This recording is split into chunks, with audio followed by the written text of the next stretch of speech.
Storm Surge. Seeing Vortex go down.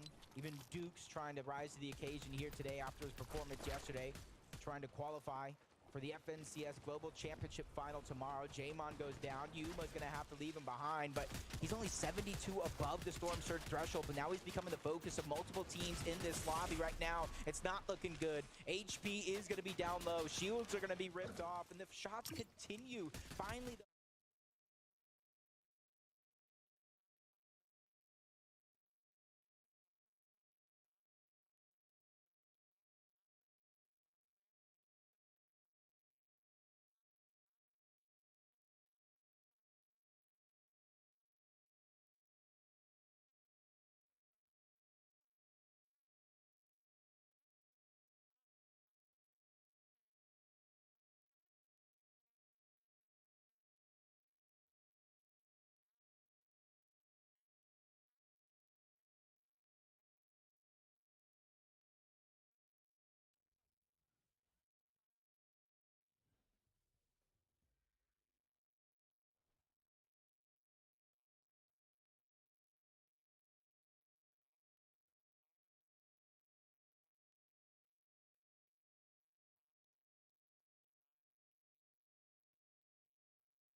the damage threshold for now, but quickly falling below. Now he knows he's going to have to try to find and catch somebody off guard, because otherwise he's going to have no choice but to try to get in the box, slowly but surely biding his time, trying to make sure that he makes the right play.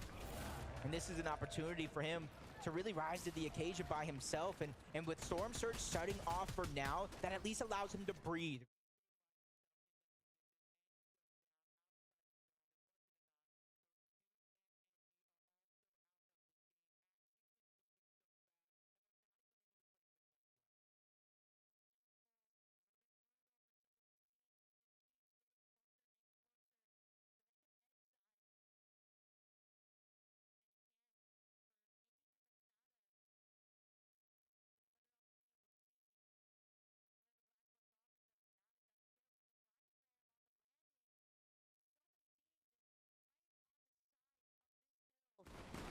It can be difficult. He's trying to work.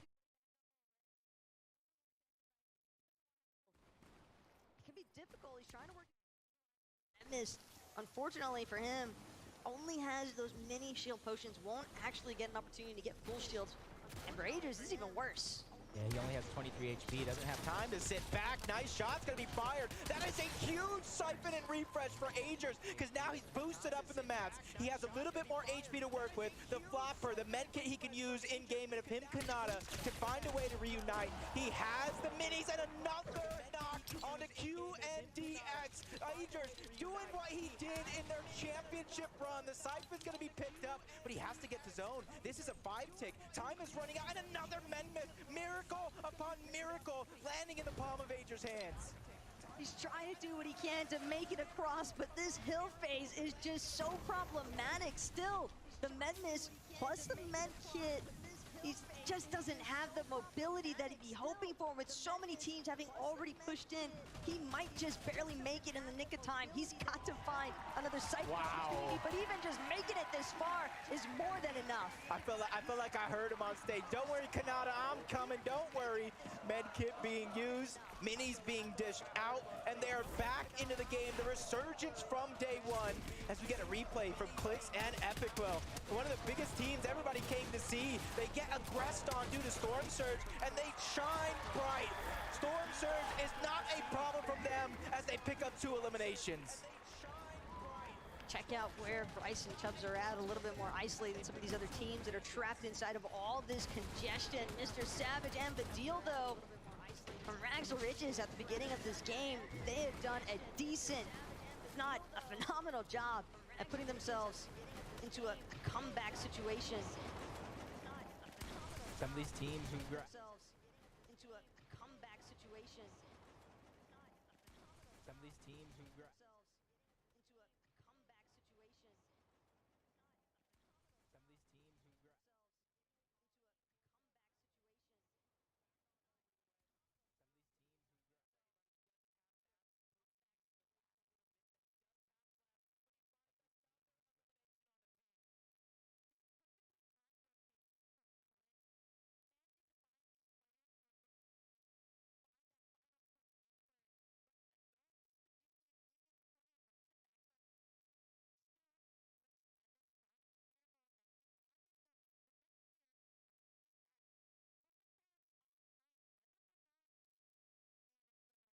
is a different question entirely, but for the time being, they look well situated to carry themselves into the top 10 at least.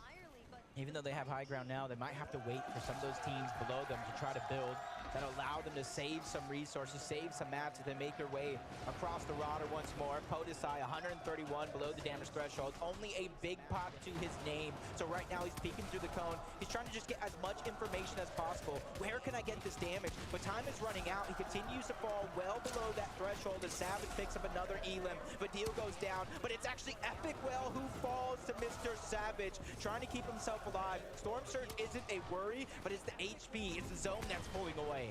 So unfortunate though, Savage gonna be unable to do anything in terms of helping out the deal. Simply has to watch and wait, continue their run.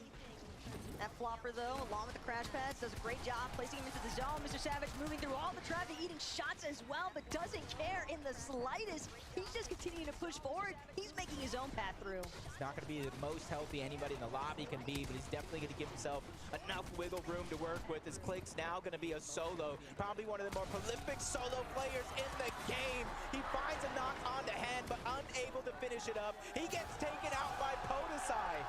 Podesai as well.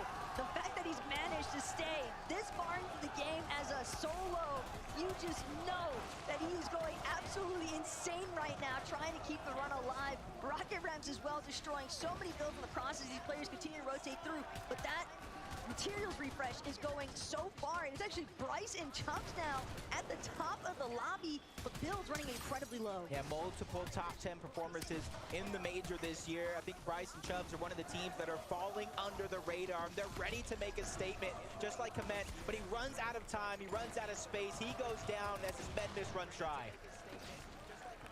Kanata, another mini, going to be popped. The patience. It's so hard to be patient through all this chaos as well. It's so easy to get distracted and think, okay, this is the perfect time to strike. A drop down to the low ground here for Kanata. Recognize the fact that he's got some players directly above him. Still has a couple of mini shield potions he can utilize. Source, on the other hand, won't make it through. Cooper going absolutely nuclear with the back-to-backs here. Cooper just won't let it go. He's actually got it. It's actually Bryce and Chubbs. I thought it as well. I thought Cooper just stole away the game, but it's Bryce and Chubbs. I called them one of the most underrated teams falling under the radar this weekend. They played phenomenally to make it to this point, and they make a statement here in game one of the lower bracket. Frankie, how are they feeling? How are you feeling? I mean, my friends up in the karting booth would like to know, so I will ask you first, Bryce. I'm feeling good. Are you feeling like to know, so I will ask you first, Bryce? I'm feeling good.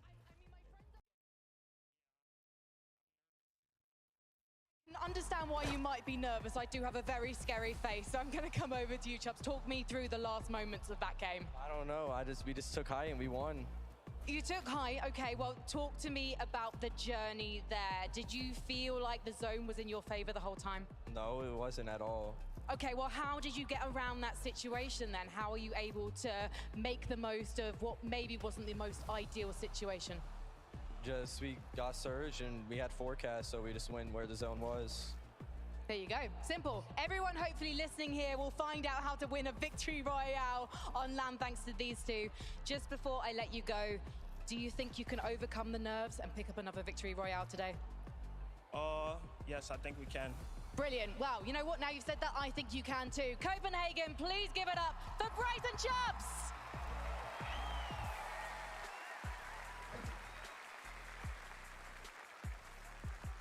You know, I thought the games yesterday were crazy, but game number 1 of the lower bracket does not disappoint. Bryce and Chubbs taking forecast, using that to just help them get ahead of the storm, even though they were in the toughest spot.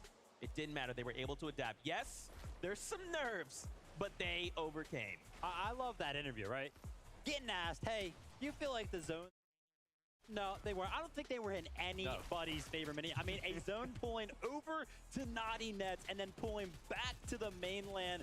That was a roller coaster of a ride. But Bryce and Chubbs, they found the high ground in the end, and they made it work. I mean, these guys land all the way to the north of the map, even more north than Creaky Compound, so high up there. Of course, as they mentioned, they had the forecast, which helped them get the step ahead, and I really love the way they took height right there. A little rocket ram play to knock out Towels and Fishy, who were up there for seemingly a long time in that end game, and from that point on, they were just riding out all of their materials, all of their heals. I think at one point there in that end game, I think I saw Bryce with a fishing rod. You know when you're carrying a fishing rod in the last zone, things are looking rough, but it didn't work out too bad for him, did it? Absolutely. Game 1 here on day 2, the victory royale. I'm sure for them, they're feeling a little overwhelmed, and now they just got to bring it back. More of what you do in game number 2. Now let's take a look at these standings. I want to see how this went. Now, of course, there's actually so much to talk about. Really quickly, let's highlight the duo in second place there, Cooper and Nero. We saw Chubbs and Bryce. It almost could have gone the way of Cooper, but riding as a solo rider, still a second place after the first game. That is a way. We hit the ground running. Yeah, I'm really, really glad you brought these guys up because yesterday wasn't too great for Cooper and Miro, and I loved the way that Cooper played that endgame. Such a clutch moment for him. And paired up with Miro, when these guys got together, I think a lot of people were asking questions. Wait, Miro is playing with Cooper? This up-and-coming player, Miro himself? And I think Cooper has just proved why he deserves to play with Miro, a player of his caliber. He's clutching in the big moments on the big stage, and it didn't quite work out in a victory royale for them, but what a start. That's the exact start we want to see from them to improve on yesterday. I got to point out, though, it was close, right? Cooper finding the one knock, I was like, wait, it's doable. I think one more second, I think he would have found that other rhythm and clutched it up. Mad close. Another duel we have to highlight, Agers and Kanata being uncontested. Man, the way they navigated that last little bit of endgame there, I just love how kind of brave Kanata went. Like, I don't know if brave's the right word, maybe just like crazy, right? Like, let's just rocket ram on the side of this kind of cliff and we'll just see what we find. But once again, man, you're gonna do what you have to do. And for him to have this start, this is the surge we need. You're going to say, oh, the way that they traverse the endgame. No. This was a Kanata solo clutch. But let's not forget, Agers had his own just right before this and actually made his way all the way to Kanata. So it was almost like they were kind of like passing the torch. Right? It's like, oh, okay, I done solo clutch. Now you go ahead and get us a couple more points. Third place. And I mean, I want to point something out.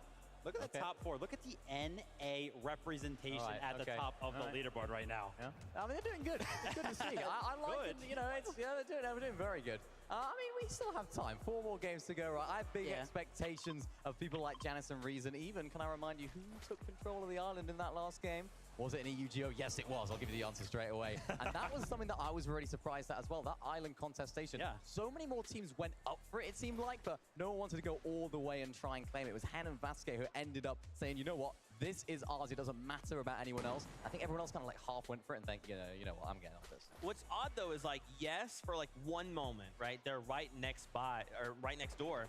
And then suddenly it's like, you've got Snazy Podesai rifting on up. You've got people kind of hopping over old builds. But why did no one want to take this fight, right? If we're all going to take and burn our resources or do whatever we have to get up there, why did we just give that to them for free? You know, me and Minnie, we were watching sort of the west side of that zone, and there were so many teams that actually ended up being contested on that side of the zone, which means that all of these teams that were actually up on the Rift Island, they were happy with their position because they were getting free damage, right? Free shots off on so many teams below them. So why would you go ahead and take the fight? I mean, sure, you know, the capture point is worth those 15 points, but when you can get that much surge and actually traverse it into the end game, you might as well take that opportunity. Yeah, exactly. And we were speaking about these sort of storm surge strategies. We often see teams build storm surge strategies depending on how the lobby works. Who's landing where? How can we rotate and get as much damage as we can? These guys haven't had very long at all to prepare for this, right? They haven't had a time at all. So I'm expecting some more drama in the next few games. Absolutely. And why don't we hear from the players themselves? They have their own thoughts on mid-match objectives. Take a look. The mid-match objectives are really important towards the game. That could be the difference between you winning and you getting top 5. Big risk sometimes, but if you're good at fighting, it's going to make the game so much more easier. For the first objective of the game, the forecast tower, there's a lot of reward. I mean, you get 2 slurps, a gold AR, and you can see the future zones. Você pega uma torre que ela prevê a safe, né? Então, isso é uma vantagem tipo ridícula. 電波塔は取ったら1取れるぐらい重要です。 If we see that it's not a big risk, then we go for it. It makes the game so much more easier if you get it. But there's definitely a risk, and you might lose all your mats, your heals, and you might even get eliminated. The Rift Island made the game more interesting for the teams that are going into endgame and know they don't have a lot of loot. It makes the game more aggressive. The risk is that many people go for it because of the points. It can be up to like 8 to 10 people on one island all fighting in one really close area, and it gets really hectic. The fights at the mid-match objectives are going to be intense because of the high reward, but it can be the downfall of some players if they get eliminated. It gives you max mats, it gives you everything that you need to win the game. The sacrifice is that everyone can see you if you're up there. It's a finals lobby, and people are probably going to be scared to go for it. Towards the later games, like when people really need that jump, if they're trying to place as high as possible, the reward will be a lot higher, but the risk is also going to be a lot higher, so we'll see how it turns out. 命をかけて電波塔、はい。Those 15 points could just make or break your entire game. And that could be the difference between 10,000, 100,000, even 500,000. Se você ganhar o campeonato, você muda a tua vida, literalmente. So it's definitely something to prioritize and something that we're looking to play for as well.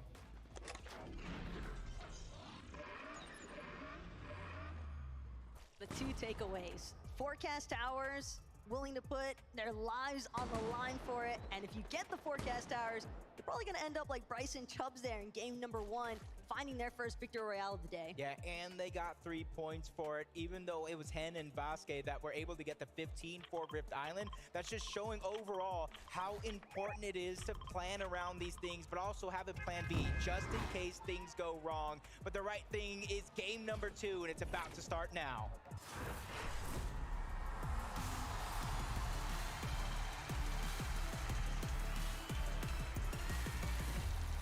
Game 1 did not disappoint in the slightest. Game 2, I expect to deliver all the same, if not more, as these teams, some of them getting a little bit of a taste of what that 50-50 contest is like at the start, but we definitely saw plenty of teams taking things relatively slow, really just trying to prioritize their resources off Brit. But for FKS, Adapter, they want all of Kinjutsu to themselves. Suns nearly eland on the drop, and yet Suns and Nan just barely gonna manage to get out of this one. Yeah, and it almost looks like they want to chase him down. They're over wondering, was that bush there before? Is that something new? Shots got fired through. Just a sliver of HP left. He finally gets knocked down. Forget Luton when we could pick up these early game eliminations. That kind of leaves Anon all by himself, but luckily he was able to get across to the other side of Kinjutsu's crossing, but the timer is on. He only has a certain amount of time before he can get that reboot card back. Luckily, though, Suns hasn't been fully eliminated just yet, so the timer actually hasn't started just yet. But surely Anon knows Suns merely being toyed with at this point by Adapter and FKS. FKS will finish off that elimination. Wants to collect the Siphon and the 4 elimination points to go with it, but meanwhile, Hall of Whispers could definitely see some action here. Depends on how Yuma and Jaymon actually want to play it out. Right now, Yuma, Jaymon doing their best to just try and get some materials going, because you can't really have a box fight if you don't have any boxes to build. Yeah, and it looks like Moneymaker and Fnatic not wanting to push up just yet. They're still getting things going, waiting for it to flow. Clicks and Epic well over on the other hand. Mega City, they had a phenomenal first game. They sit inside of the top 25 after one game. If they can keep this pace going, we will see them on the Grand Finals Championship Sunday. Only time will tell though, because they're actually split up right now. They are so far split to do different buildings of Mega City. Zazie and AIM, Batman Booga and Rapid are the 2 other teams. Nobody really wanted to push and contest just yet, but Moneymaker and Fnatic just end up going down low to the low ground, getting chased by Jaymon and Yuma, backed up into a corner. Very little options to work with, and this is exactly what you were talking about. These bog fights, they need materials in order to be able to come out on top, because eventually, if you didn't farm up as much in the early game, you will run out quick, and that's when they'll strike. Just seems as though Yuma and Jaymon, they've got their prey perfectly trapped here. Fnatic, Moneymaker, this is quite a sticky situation. Backs literally against the wall here. Might have an opportunity. Moneymaker does have that rocket ram available. Keep in mind the height that it can cover, but at the same time, Fnatic as well, but they'll still be relatively exposed. If they do try to utilize these rocket rams, there is still a chance that Jaymon or Yuma might potentially look to take them out here. See them using the EMP grenades, trying to just at least sniff off some of the shields. Not very many left in their back pocket. Snazy, Podesai over on the other side of the map, looting up pretty safely. Not too many teams contesting them. Maybe one north of Shattered Slabs. You know, King and Phaser are over on towards their left, and a double contestation on their south towards Relentless Retreat. And they're kind of using all the time that they have to their advantage, so that way they can have these safe rotations. That way they have an opportunity to play out. And they're going to be one of the first teams rotating out of that side. And Taco, I think we've seen this strategy before. FHD and Hero might be doing something that only one region has done so far on the weekend. Zagu and Feppo are somewhat of an inspiration, one might say, as far as this strategy is concerned. And we can see Bing trying to crawl away here, but that's just not going to be a possibility. The damage is being farmed. We talk about surge strategies all the time, and hey, if it works, it works. Right now, you got to be able to capture the other one, but it does look like Gon was able to kind of get his teammate eliminated. No free surge for you anymore, and he's hoping they move off that spot so that way he can get the reboot card back, get his teammate back into the game like we saw so many times in Game 1. And we saw how fruitful it was on those reboots. They were able to get far into the game and kind of make it worth their while to go for such a risky attempt at that.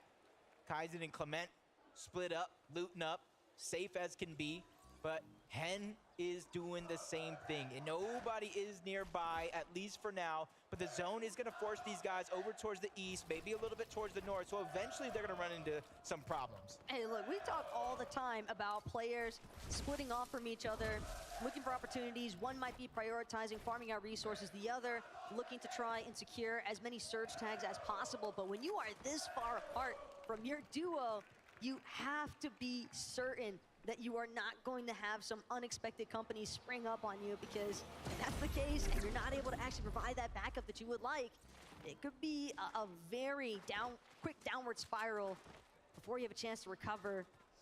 King and Phaser, on the other hand, though, they're just looking to stick together. Death and Tahi, looks like they wanted this fight. It's a bird, it's a plane, no. It's just Death and Tahi trying to go up and over King and Phaser. Didn't work out. They land right at the top of that mountain along with them. Shots going through the build for Phaser. Him and King, they've already had their chance yesterday to qualify. And not very many people get these second chances, and they're hoping to not waste it and let it dwindle away. And they're actually separated. They're almost box to box with their opponent with very little space in between.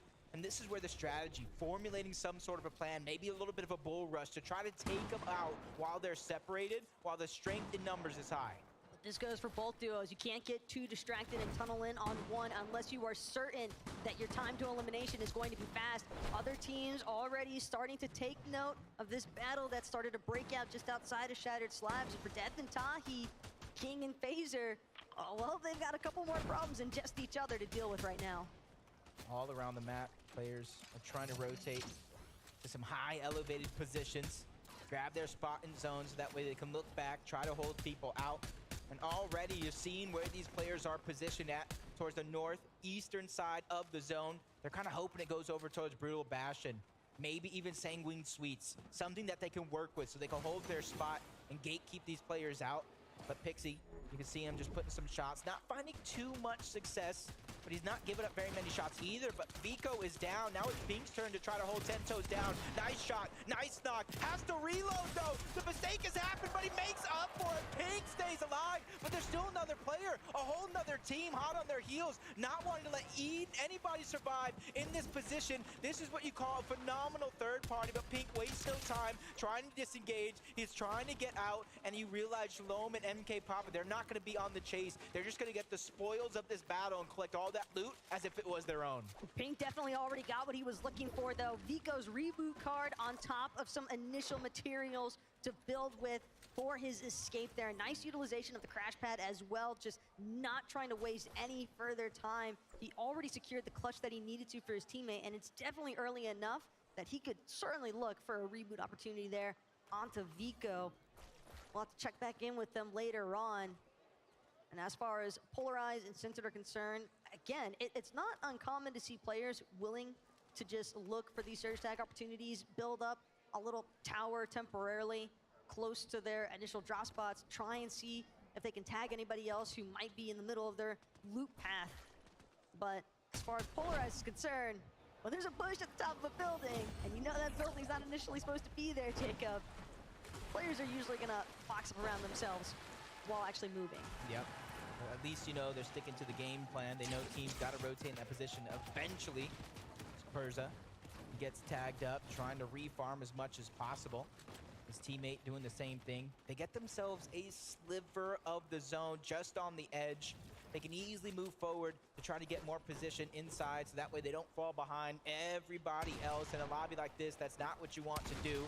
But down goes River. Skid's trying to make up for it. His teammate's very low HP. He's trying to give him time to breathe. The elimination and the siphon's going to go through, but it goes to Skids, who already was full health. River's trying to battle back with a little bit of that high ground, but he goes down all the same. Skids and Soraf are able to stay on top in that exchange, and now they get so much loot for their efforts. 5 eliminations, by the way. Already 20 points collected for Skits and Soraf. You add that with a relatively decent placement, and these guys could be having the game to really mark themselves on the leaderboard. But the fact that they've already seen so much action, I'm curious as to how well it's going to translate in terms of how well they're going to be able to prioritize their positioning, because you have to expect that their surge damage is definitely well above the threshold. Yep, and phenomenal performance to start this day. Didn't really go their day yesterday, but if at first you don't succeed, you try again. Bully and Shadow, you saw them kind of contested. You can see that North America has won 4 of the 6 matches played this weekend. NA is showing that maybe it's not as EU strong as it once was at the Invitational, but this is only the first 2 days. We haven't received or played in the grand finals on Sunday just yet. Things can change because we know the EU region likes to go ahead and VOD review. They like to practice. They like to save some of those secrets, if I may say so myself. Still, NA definitely looking like a decent amount of Lanimals for the time being, and kind of Majors hoping to keep that trend going.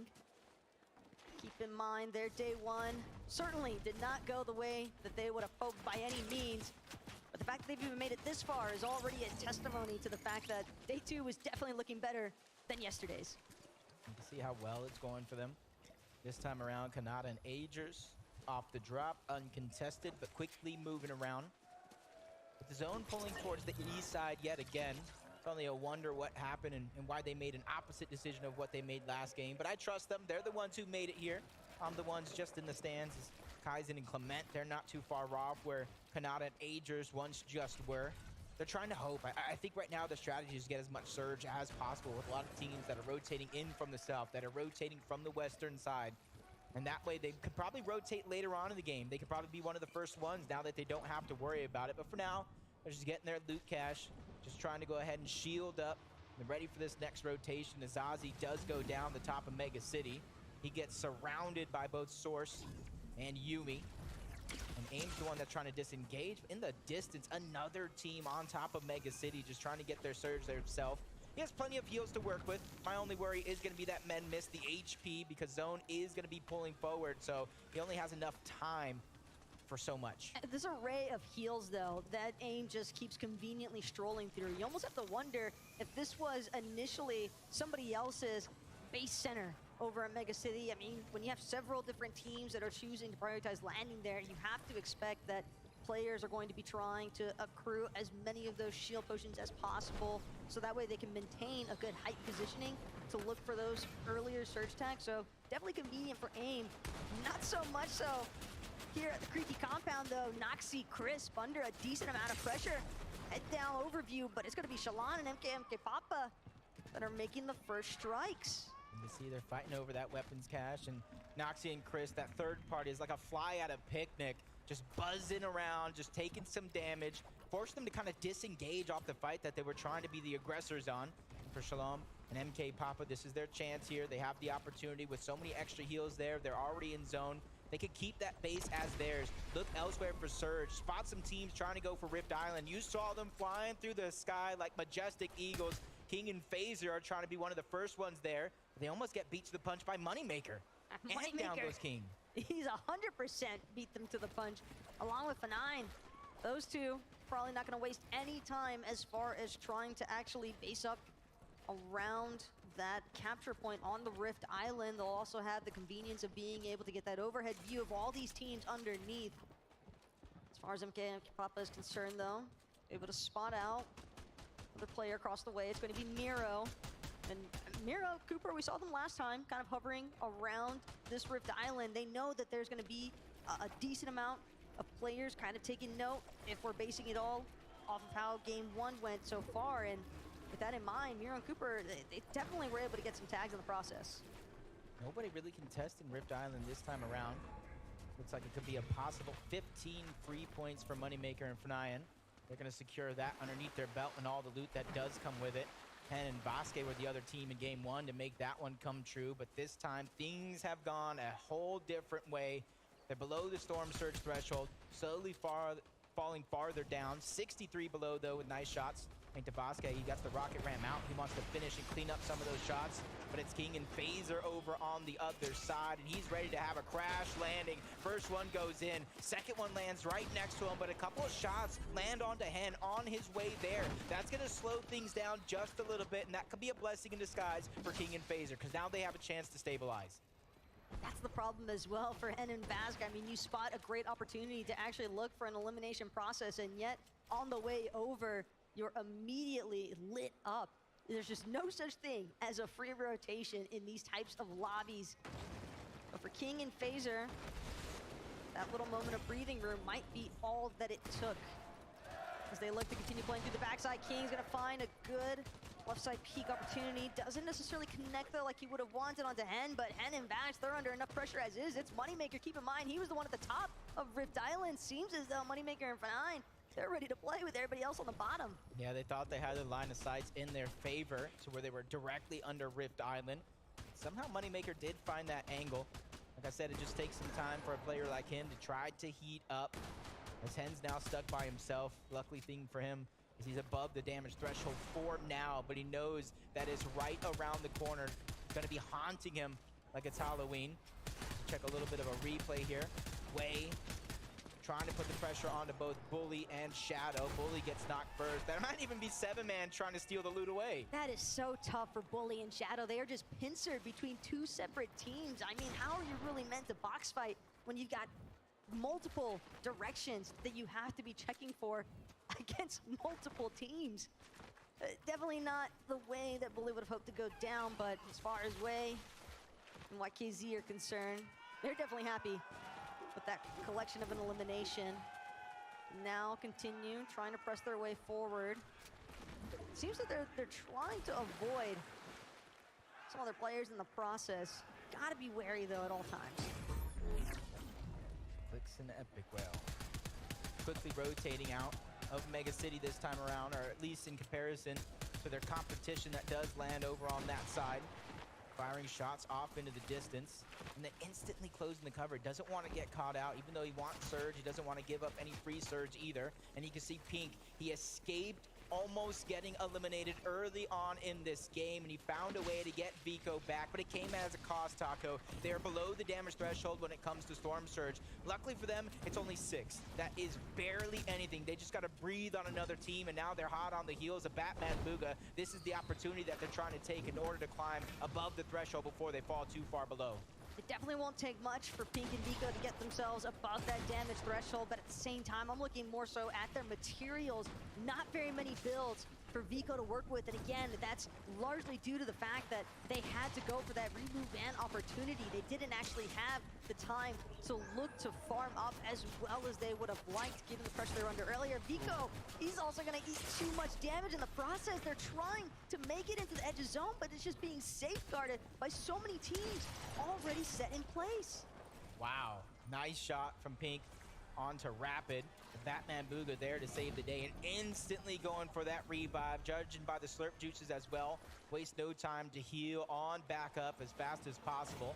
And that allowed them to get Surge, even if they might not have necessarily needed it. But from one team down below Surge to another, Clement and Kaizen, but they're in a whole different situation because their Surge is now active and they're taking so much damage, and all the heals have finally been used. So time is running out. Lucy goes for a Pink. Nice shot's going to be landed. Even he is below Surge. These are 2 teams below Surge going at it. Clement tries to go ahead and bull rush into the box. He gets denied that opportunity. Lucy with only 20 damage to do. They box up Clement.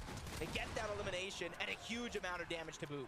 It was just a moment of desperation there from Clement, but what other options do we realistically have? And even for Steno and Lucy, they collect that elimination, and it's still just barely going to be enough to put them above that damage threshold. This lobby is moving and not in the direction that they would have hoped. This time around, you see a lot of players, even if they're above, it's not by much. Not a feeling of comfortability whatsoever. But they know these opportunities will continue to come later on the game. Kaizen is able to do some damage before falling. Almost taking down Lucy. Steno there to save the day as well. 27 above though. Slowly but surely climbing. But 98 in a lobby like this isn't much at all. But they have to just take it one step at a time. One foot in front of another. Suns and Anand though. The fact that they're still making this work after how this game had started off for them is definitely some pretty good stuff here. Saw them talking about it earlier on socials. They're going to put Oshi on the map, and that seems to be the intent here in game number 2. But first, they've got to make sure they're able to acquire the position that they need to be in the first place. Ooh. That's no bueno. Ooh. Storm Surge and Mr. Savage and Vidil targeting them together. Daptor's going to fall. FKS just using as much heals as he can, but Vidil and Mr. Savage, they don't want to let these 4 points and all that loot go out of their way. They're just trying to push themselves into the box, leave no option for their opponent. He's doing what he can to dance around, but the elimination is going to go through regardless. Even though they did take some damage along the way, they've got some heals. The exotic slap splashes to try to get themselves back up to tip-top shape, and they're going to need it. This rotation is going to be far. We're going over towards the side of Brutal Bastion. For some teams that are already there, it's going to be easy. Everyone else, good luck to you. Working your way up elevation is certainly pretty dangerous type of pathway. Snazy and Photosai, though, they look like they're set in a decent spot for the time being. Crash Pad gonna take them a little bit further in. Coming up on the backside here of Duke and Fishy. Just keeping in mind some of the teams that they're working their way behind. Photosai and Snazy, it looks as though they want to get aggressive here, but instead Photosai has to rethink, doesn't want to use that Crash Pad forward just yet after taking such huge damage from behind. Goes for a cheeky edit. Bounce Pad Junior play. It costs him a lot of HP along the way. Snazy, who didn't have any bounce pad, choosing to use the first of 3 rocket rams to try to find a safe spot in zone. Leading the way. This could be a good call for them as Photosai finally catches up. The loot is going to be dished around, but you can see the last of their heals. They are running low, so for them, A refresh is imminent. It is going to be needed. And you see Agers by himself as well below the threshold. Kanata fell not too far, not too long ago. But there's a lot of pressure on his shoulders, pressure that he's felt before in their major run, trying to capitalize on it. The time is running out. Storm Surge doing so much damage. He's going to be in the same position as the other teams that we've seen. He's using a lot of heals just to stay alive. Even if it's not Storm Surge, that's Stacey and Podesai on the other side. Storm Surge seems to be Agers' biggest opponent right now, because as long as he's given the opportunity to connect, those shots are going to put him exactly where he needs to be. Just a moment of relief here with 23 above. Roman Redeploy also going to take him in decent ways with that soaring sprints. And again, Agers just barely managing to catapult himself to the front side of the zone. But this is a great opportunity now for him to just look for that brief moment of reset. Looks to try and catch Rapid off guard, but it doesn't just work out in his favor. And you can see Rapid by himself. Batman Booga went down, so he's going to be a solo. There's actually 6 solos in the game as of now who lost their teammate. And they have the world on their shoulders to try to make something out of this game. Rapid and QNDX aren't going to be one of them. They're a full-on duo. They've been playing well so far in this game. 1 elimination. The rest is going to be placement points. But as this one goes on, those placement points are going to continue to rack up. We're only into the top 22. Ooh. Fox Force getting taken out by Rapid and QND. It's sneaky as well. This underbelly type of play over here at the Brutal Bastion. Podesai now looking to work his way through these builds.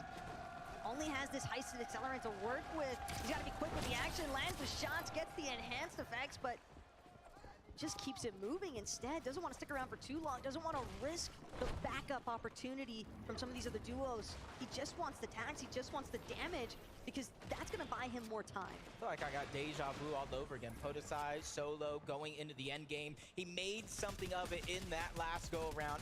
Can he repeat? 164 above the damage threshold as well. Not too much to worry about when it comes to that part of things.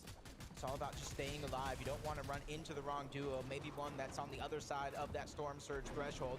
He knows so many other teams are below him. They're on top and everything. And look, this is almost like a repeat. Bryce and Chubbs on the high ground yet again. They said it's simple. They said it's easy, and they're ready to prove it be. Nobody else is going to try and challenge for height. Bryce and Chubbs will be all too happy to take it. Rapid going to be one of the first to fall here. Clean elimination there for Bryce, and now Podesai continuing, trying to work his way back up, but so much fire being applied to his build. He's down to just his last 2 remaining. He needs a refresh of some sort, but whether or not he's going to be able to find it is a different question altogether. 16th place so far. Half of those points come when you reach top 10. The other half are in the top 10. Podesai's just trying to get as many as he can, but he goes down. That's Clix. That's Epicwell who find the elimination. Clix gets knocked. Epicwell knows to try to go ahead without him, but a misplay on the bounce pad. He falls as well, but at least they got some points for their efforts. Consistency is key, but it's Agers as the solo who is able to find that elimination and keep him and Kanata alive within contention of that top 25. We're talking about consistency, and right now for Bryce and Chubbs, so far they're consistently holding onto that high PX in. Kitos trying to tart through some of these secondary high layers. So far, haven't managed to encounter anybody just yet. Agers, though, breaks through the build that he doesn't want to find himself behind. That's going to be an elimination. Credit to Shalom is now PX in. Kitos try to tart their way forward. Crash pad, get a shot up on height, but it's not enough to actually break anything or knock down Bryce. Yeah, but they're one of the few teams that sees what's going on above. They can easily try to make that a target if it's something they want to do. Quanti and TK, you heard him qualifying in that last game thanks to a big clutch by Quanti, trying to keep that show on the road. Reason goes down. Jan is trying to make up for it. Elimination's going to be found. Runs out of build, runs out of math. That's Noxy who's going to be able to take him down. Quanti and TK, they seem to have found a slight gap. Nobody else quite discovering them just yet. PX in and Kitos, though, they've managed to make a resurgence for the high ground. Pixie and Cheatin down below on the opposite end of the spectrum. They're still forced to deal with some of the congestion that remains. Bryce and Chubbs have a chance. Brute win from the high ground, win from the low ground as Pixie takes down PH in. Saving that siphon for later. Now it's going to come in handy.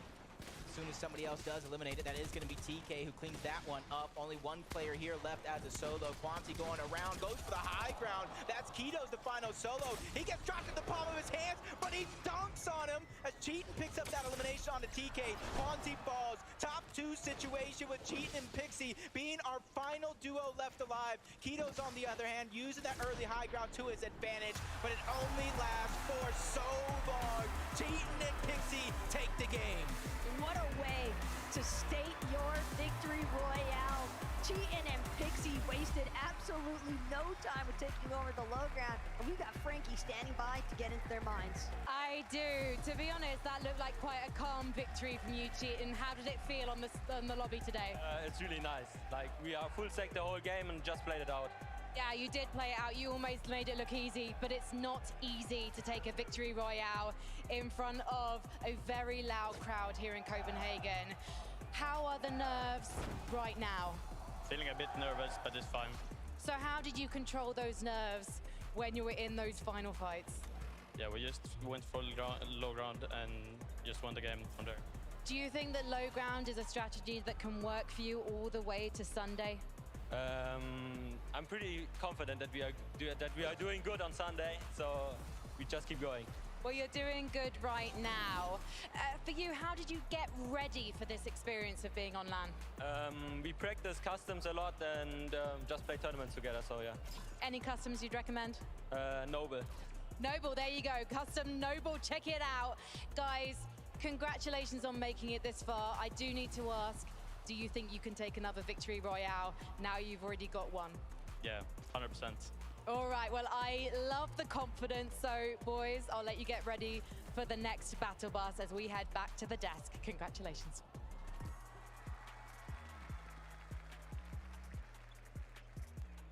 Thank you so much, Frankie. Congratulations, Cheatin and Pixie, a victory royale. Well, Vivid, that's an EU team. Yep. That's an EU team that's got a victory royale.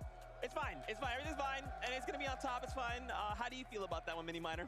Feeling great. I mean, what a win. What a way to close it out. Really happy for these guys as well. Of course, qualifying to that last chance major. We haven't seen them yet this weekend, and now finally putting on a show. We know that this duo have what it takes. Going down on that low ground right there, just fragging out so many elims from these guys in those latter stages. Beautiful stuff. Yeah, I love this, actually. Being so resourceful here is Pixie and Cheatin, right? Look at all of the splashes that they have, you know, somehow, by the way, managed to keep onto. And eventually they're like, you know what? There's no reason for us to continue to fight for low ground. Why don't we just go ahead and play this tournament? We have all of these splashes utilized. They did so at the perfect time, ended up working out. Yeah, it really did. And I love that from this duo. It just shows the brain that they have. Just knowing, you know what, let's get into that zone. Let's close out this game, because PhD and Ketos did a very, very good job there, taking height at a great moment. Didn't quite work out for them getting second, but great job from Cheatin and Pixie.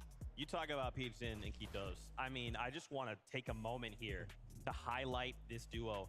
They take ultimate height here over ice. You can't build up there. You can't break. They're like, we're up here. I don't know what in the world Ketos is doing, okay? But did you all see that shot? He lands. He's going to fall.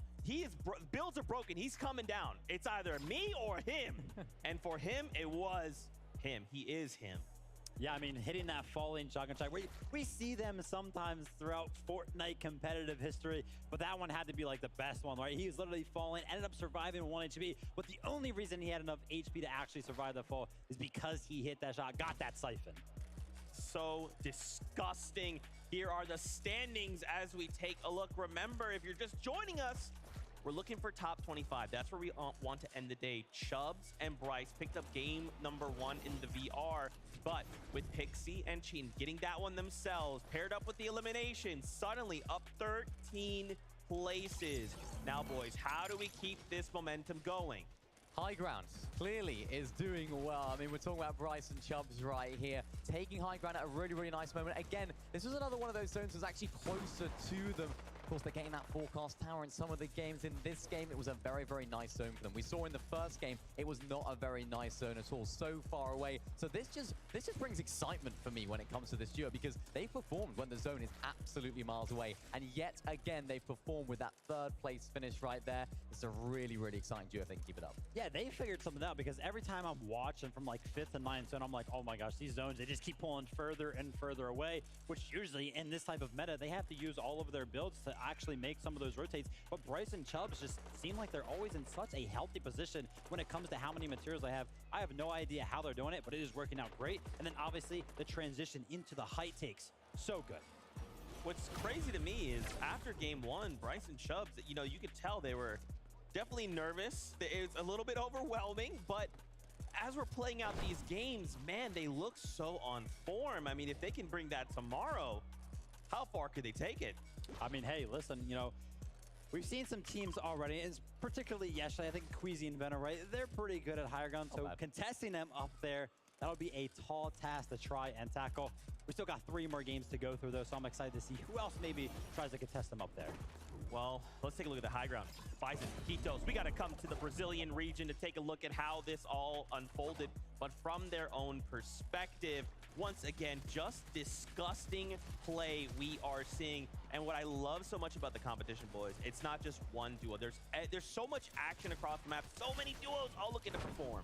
Yeah, I mean, I was looking at this duo right here, going for so many of these little pre-edit refreshes. That's how they were able to get, of course, the builds to go all the way up on high ground. You can see what it means to those guys. Of course, not quite closing out the victory, but they know exactly what happens when it comes to those end games. If you can consistently make 1 or 2 end games in this 5-game tournament, or this day, I should say, I mean, they're looking good for qualifying to tomorrow. Fantastic stuff. Fantastic stuff. Guess what? We have Levin2K. He is standing by. Let's go see what he has for us. Yes, Zeke, I am here in the arena with M8 Miko himself. Miko, you've got to tell me, man, how you feeling, how you enjoying the event so far? Hello, I'm very happy to be here. It's very good and I love them. It's very loud. You can say that for sure. Tell me, who are you supporting for? Of course, you're representing M8, so I'm sure you're supporting them. But tell me in particular who you're looking out for. Of course, I support the best team in the world. Gentlemen, look this New Jersey, very beautiful, and the best crowd. Look at them. Look at them. They are the best crowd, it feels like right now. You've obviously had experience playing on stages like this as well in your career. You competed at the highest level before. Do you have any advice for any of these players on this stage here right now? I don't know, but I think no, just focus on yourself and your game, and that's it. Huh? Advice for his favorite players. Everybody else, he doesn't really care too much. Fair enough, fair enough. And I guess the only thing for me is, do you have anything to say to the ultras? I know. What can I say? Like, this is the best community in the world. French, look at them. Allez les Bleus, as they say. Back to you, Zeke. They are going crazy. Thank you so much for that. I mean, apparently the French community, they can cheer the loudest Denmark. I don't know, but I'm getting word we are ready to just get right back into all of the action. This is game number 3. I just have one question. Do you think they would accept me? Can I be French for today or maybe even the weekend? Because that is absolutely insane. I'm across the stage. I got headphones on and I hear them like I'm sitting right next to them. I'm sure they'd be more than happy to bring you on board, Jacob. All you really need is a matching jersey at this point, right? Ooh, I might have to grab me one of those because Stacey and Podusai have been playing crazy. And let's that continue here in game 3 because it starts now.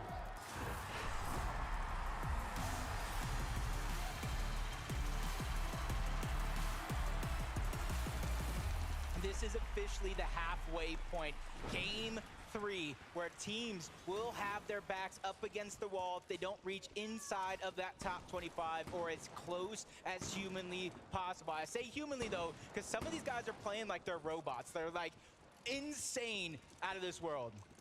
And hey, for some of these teams, keep in mind, entering game number 3, the cutoff threshold right now for that top 25 is looking to be 36 points. There is a decent amount of ground to cover, and game number 3 would be the perfect opportunity to try and find your place on the leaderboards if you haven't already. Yeah, quick to the punch. Moneymaker getting one side of Mini Bastion. Getting some minis. He at least got a silenced pistol. You see the shield getting boosted up. The turret's getting tossed down. That's at least going to give them information if they cross any one of those paths. Moneymaker cuts off the launch pad, doesn't let them go anywhere. Shots are getting fired in from multiple angles, and Moneymaker strikes first. Even with the shield turrets doing so much damage, he's able to do what he can, but it's blocked off. They went for it again. Jamon's getting trapped. It doesn't matter what help you have on your side because Moneymaker comes out on top. The 200 IQ play to place those cones preemptively. The moment that Moneymaker saw Jamon make that initial escape, he was like, it's not happening again. Just a beautiful cutoff that leads to 2 easy eliminations there. I mean, when a duo self-isolates, well, what else are you really left to do? And Fanai Moneymaker making the most of that opportunity. You can see Suns and Anon changing it up yet again. Said enough flying past Kenjutsu. We're ready to take it over as their own. But FKS and Adapter, they have a little bit of elevation. Things are working out just as they planned up until this point.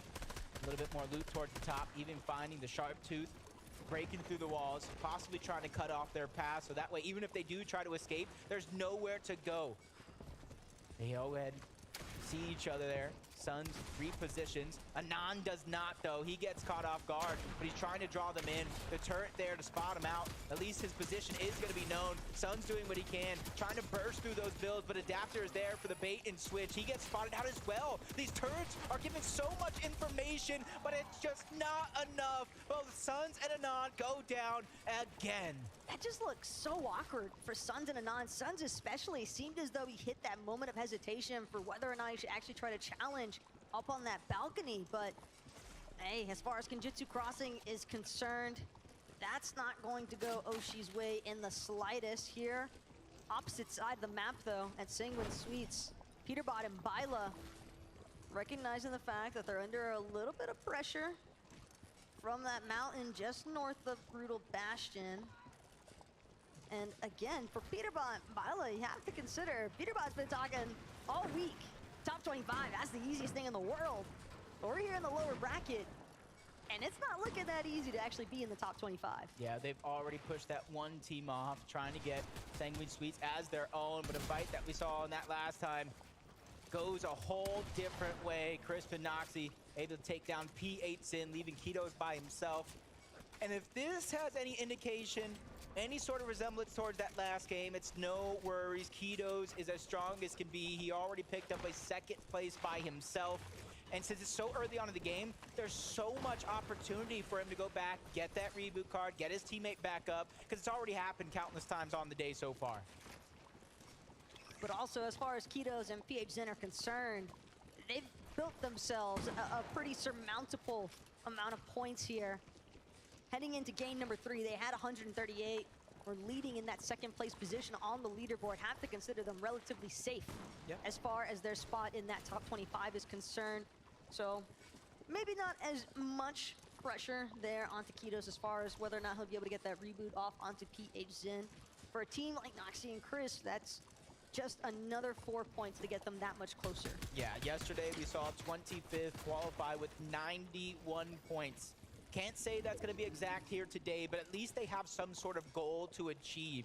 Anything is definitely possible. And you saw to start the game off that it was both Wixie and Curb on the other side, putting some shots down over towards Sanguine Suites. But now the tables have turned. They try to get aggressive, but it's the angles from both Cheatin and Pixie, the game number 2 winners, that are trying to chop him down to size. You see Pixie trying to go in, but he gets pressured as well. Everything comes to a standstill momentarily, waiting for somebody to make the big move, but hopefully it's not a misstep. They're separated.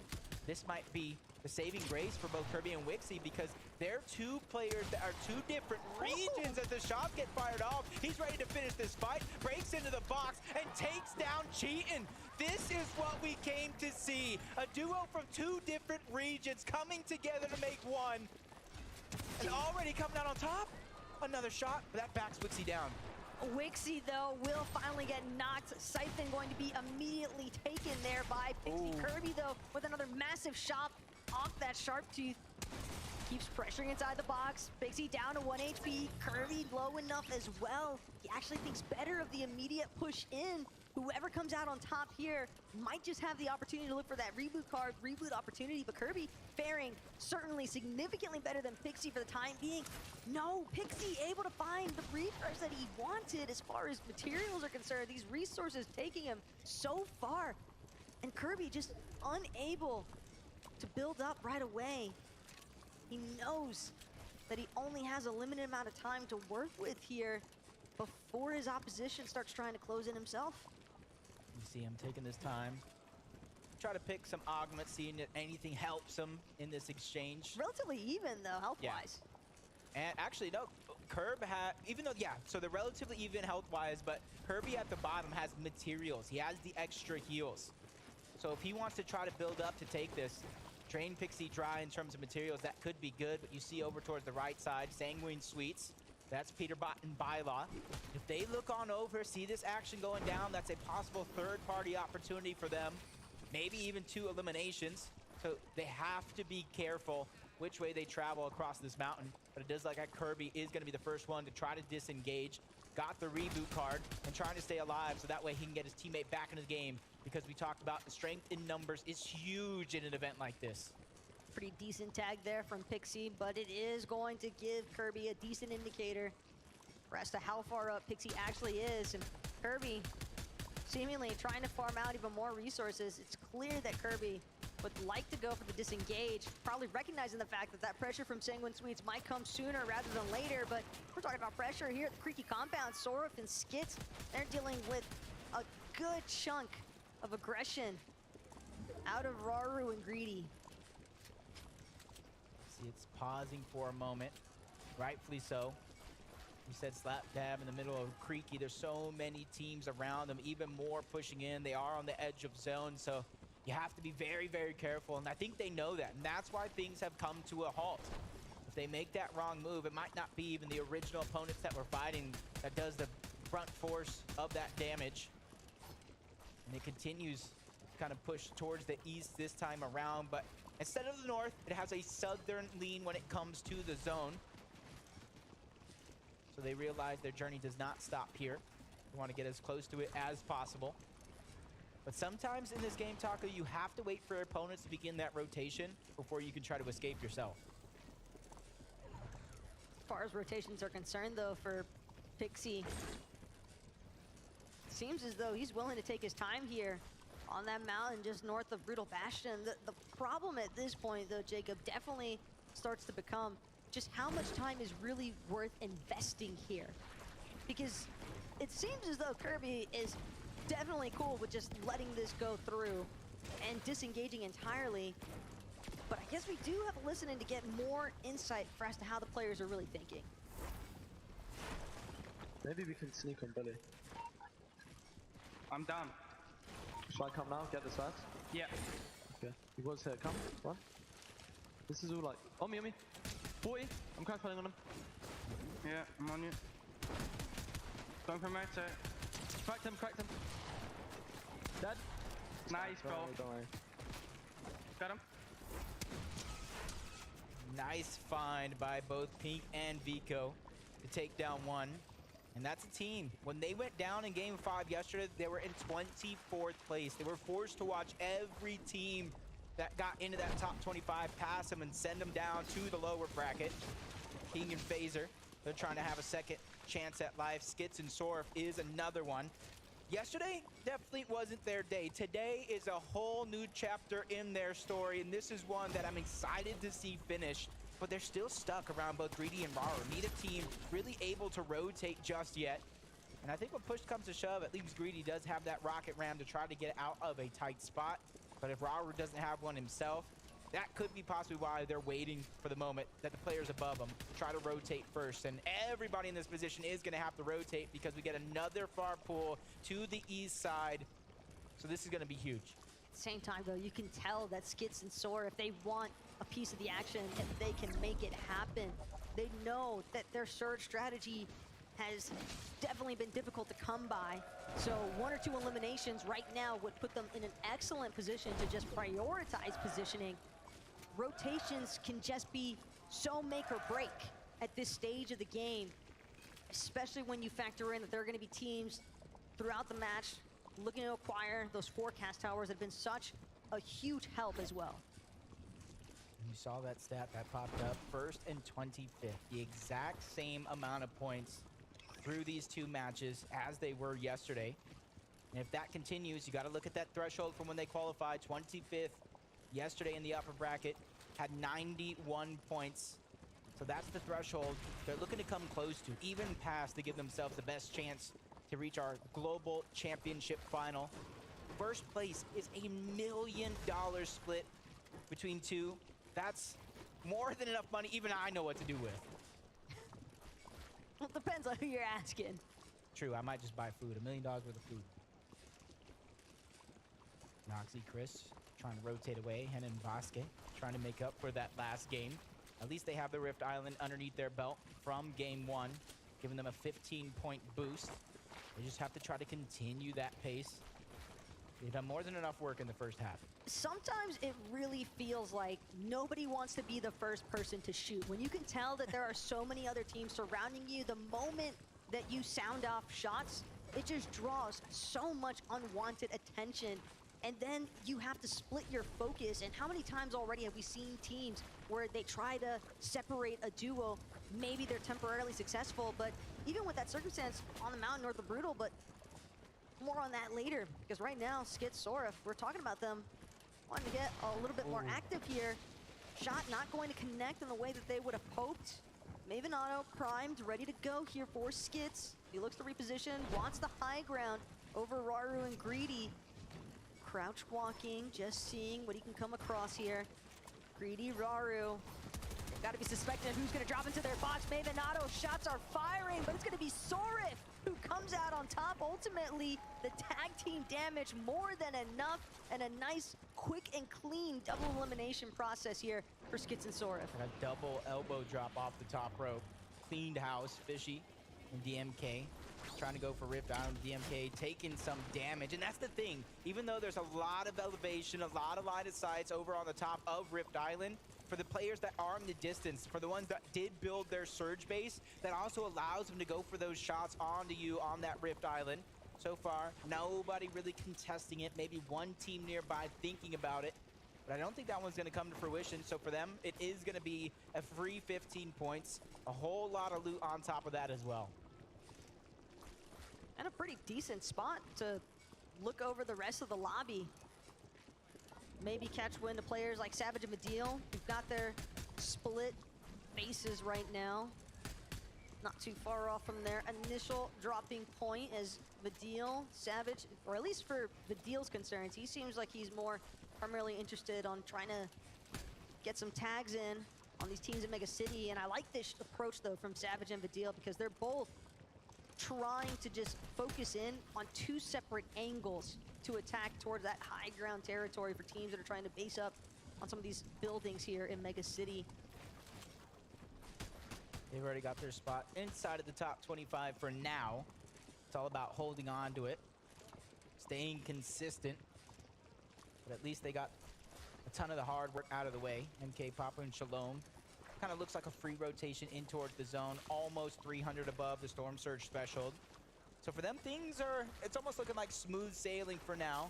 Not much to worry about, but as the zone continues to pull in that direction, if they don't get it, they're gonna have to battle through some of these teams.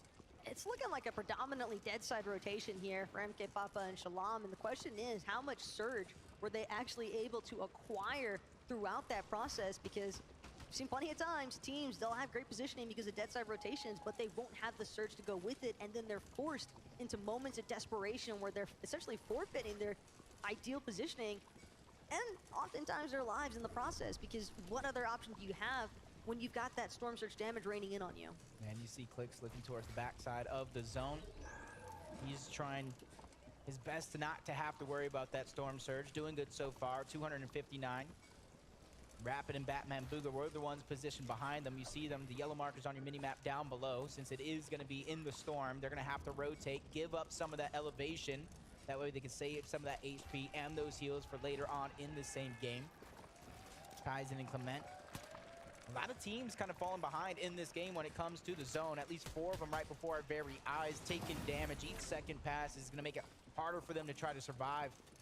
Forced to use a lot of those resources in order to get that HP back. But if you look at both Kaizen and Clement, they have more than enough heals to make it possible to get in toward the zone. Decent amount of teams also looking to conglomerate over at the Drift Ridge.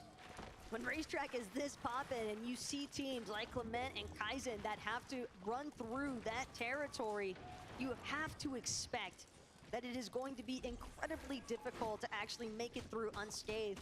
Or they might have a nice opportunity to look for some of those third-party circumstances. Only time will tell, but right now, story for Fatch and Pamso definitely seems to be as if they are already situated a really nice elevated position so far, well ahead of where they need to be. Vico and Pink could definitely be in some trouble here. Pamso and Fabs, they spotted out a rift far along that ridge, waiting for somebody to try to go for it. Probably being their plan A, waiting for the zone to pull in. That's where they're gonna put their eyes back on it. It's King and Phaser, they're just trying to reunite, get the most out of those splashes. We've already seen King put on a show yesterday in the upper bracket with that sniper.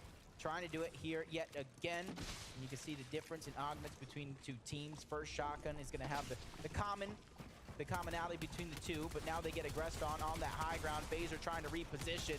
That's AIM and Zazie, who aren't afraid to take a fight against Brazil's best, and they come out on top for now. King goes down. Another team drops in. That's Cal Gamer and 7man. They take advantage of the third party, getting all the loot, all the resources, and they already had a good loadout as well. The MK Alpha over towards Relentless Retreat. They're just adding each tool to their tool belt. That's just salt in the wounds there. To have to watch your opposition just reap the benefits of your bounty. No celebration time for eliminations in certain situations. 7 and Cal Gamer, though, definitely more than happy for what they managed to stumble across. Other teams, though, I would certainly be happy if they could add a couple more points, a couple more eliminations to their count. Duke and Edgy, certainly one of them. Team that definitely struggled throughout day number 1, but here in day 2, hoping to have the resurgence in order to find themselves in that finals lobby for the Global Championship Sunday. Yeah, you can see where the zone's heading on this game as well. Very, very similar to that last. We're going up mountains, down water. You got to be able to prepare for that, and luckily for them, it did just happen once before. They got to be able to try to mimic the blueprint if they did make it far, change things up if they did not, as Kanata and Agers this time around trying to rotate as a full duo, leaving nothing for one person to try to handle. And so far, it is looking well. They're trying to go up the side of this mountain where not too many teams are positioned so far, but they run into both Lucy and Steno momentarily, who are getting caught sleeping there for a moment. So that gives them a free path towards the zone. And for them, that's a little bit of a blessing. On the other side, Rapid, not feeling that same thing. The Slurp Juice is going to be popped, though. It runs out just as we tune on board. So it's going to be up to them to try to find some sort of a refresh. You see QNDX trying to shoot above with the Breacher, maybe to drop somebody down because they realize without no builds, without any heals, now becoming the focus, they have to think outside of the box to make this happen. Right now, QND is just hoping that somebody else can divert the attention of some of these teams surrounding them, but it is a relentless amount of suppressive fire into these box edits, and QND Rapid, they finally get a moment to focus, but they're not the only team that's found themselves in sticky situations.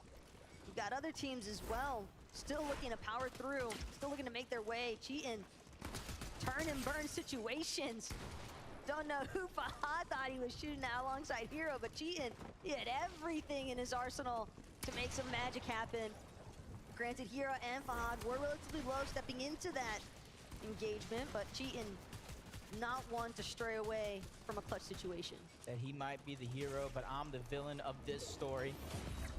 He's just looking around. 45 materials, 5 minis, but it's the HP that is really lacking because you can see the Storm Surge is well above the threshold as well. Everything going their way, and that goes to show that these early game battles, it is a risk, but it has a huge reward on it as well. As a lot of these teams finally make it to the zone, but most of them are stacked up on the west side, a little bit more on the southern edge, as Batman, Booga, and Rapid They made that rotation around Mega City, trying to dodge line of sight to both Clicks at Epicwell and everybody else on the side of that mountain. They've been doing a good job. They were at the top of the leaderboard, and they're holding on to their position. You see them there in 6th place. If they can continue this consistency, remember the 91-point threshold. It isn't official, but you got to imagine it's going to be close. But depending on where Batman Booga actually chooses to throw that business turret, he might be able to catch some of these teams off guard, or at least get some decent information. So much congestion, though, building up in some of these mid-tier layers. Mr. Savage, Badil, looking for a way to tarp through. They know they're going to have to take some fights first before they can get anywhere. Clownski, Grolls, going to fall right in front of their very eyes. Pink and Vico surrounding Mr. Savage and Badil as well. It's going to be 2 players trying to enter the box. Wow. Ursa eliminated off a rip. Mr. Savage did not come to mess around. And Badil, immediate backup fire. These two are just tearing through right now. That was huge. They didn't even look the direction of Mr. Savage, not even once. And that was 2 huge shots that he used to his advantage. As Clicks and Epicwell finally find their way in towards zone, but as soon as they do, it pulls towards the left, where a lot of those teams are congested on that side of the map compared to the north side, and they're ready to fight their way through. But very, very little heals to their name. At least Epicwell, once it slows down just a little bit, can throw that business turn down, try to get some information, but for now, they're trying to beat everybody else to the punch. They don't want to be the ones that are being held out by more than half of the lobby, and you can see the different elevated teams, some high in the sky, others far below, but they're finding any nook and cranny to go through, but it's Clicks who actually falls to Badil. Even Bylop picking up an elimination. Kaizen's left by himself. Epicwell trying to survive. He's doing everything that he can because placement points haven't really set in. A huge shot towards the back, and he goes down before able to stabilize and use that slurp juice, and that's going to be a huge treasure for somebody to find. Massive for Lucy and Steno, as they're the ones we saw a little bit further towards the center of the zone, but now it's gonna be a scramble. Everybody's got to get a move on in order to make it, as the moving zones will become all the more problematic for these players to deal with. But Badil and Savage, they've done an excellent job at just holding down their positioning in that mid-ground. Can say it looked like a safe rotation, but don't be fooled. Players are hiding around every corner. Shields are going to get dropped. It's Cal Gamer and 7-man showing up big here on the high ground for now. But 9th zone, we've seen so many teams get tossed below due to rocket rams and sneak attacks. Kaizen's trying to break in and do one of those himself, recycling a bounce pad, hot on the heels of Frosty, but he doesn't go as high, so that player's going to be able to escape for now. And you see Kaizen, he's trying to recycle as many builds as possible, but he gets tagged up, forced to use, down to 5. At least he has some heals to work with, so he has a chance to stagger himself, but only for so long. He's down on the threshold. MK Papa falls, leaving Shalom by himself. He has more than enough to work with. But that's only temporary, because 25 builds can be gone just like that, especially when there's so much pressure being applied both above and below you. Shalom just trying to figure out which direction he wants to go next. Maybe spotted out Hen directly next to his box for the time being, but Kaizen, he's still making the most of things. Lash, Splash going to be used, but a rocket ram to quicken the rotation. Jess has to hope that nobody spots him on the way back down. Miro is going to be the first that he comes up behind. Kaizen actually finds the knock onto Miro. The elimination siphon, a little bit of a materials refresh, but Cooper with a quick revenge. Almost a huge W for him. Into the top 13 we go. Majority of the placement points have already been picked up to this point. But if you want to make sure you qualify, you got to continue going. Badil under pressure. Mr. Savage said it himself. Badil is someone I trust to frag out at the end, to pick up these points. If he has a moment to stabilize, he could get some HP back. Shields on top of that, but running out of resources, fresh out. He's going to have to think of something outside of the box, inside of somebody else's box, into the distance, lands a shot onto Source. That gives him a little bit of a speed boost thanks to accelerated Maven, even gets a knock onto Peterbot before going down altogether. The sabotage, though, from Badil onto Peterbot.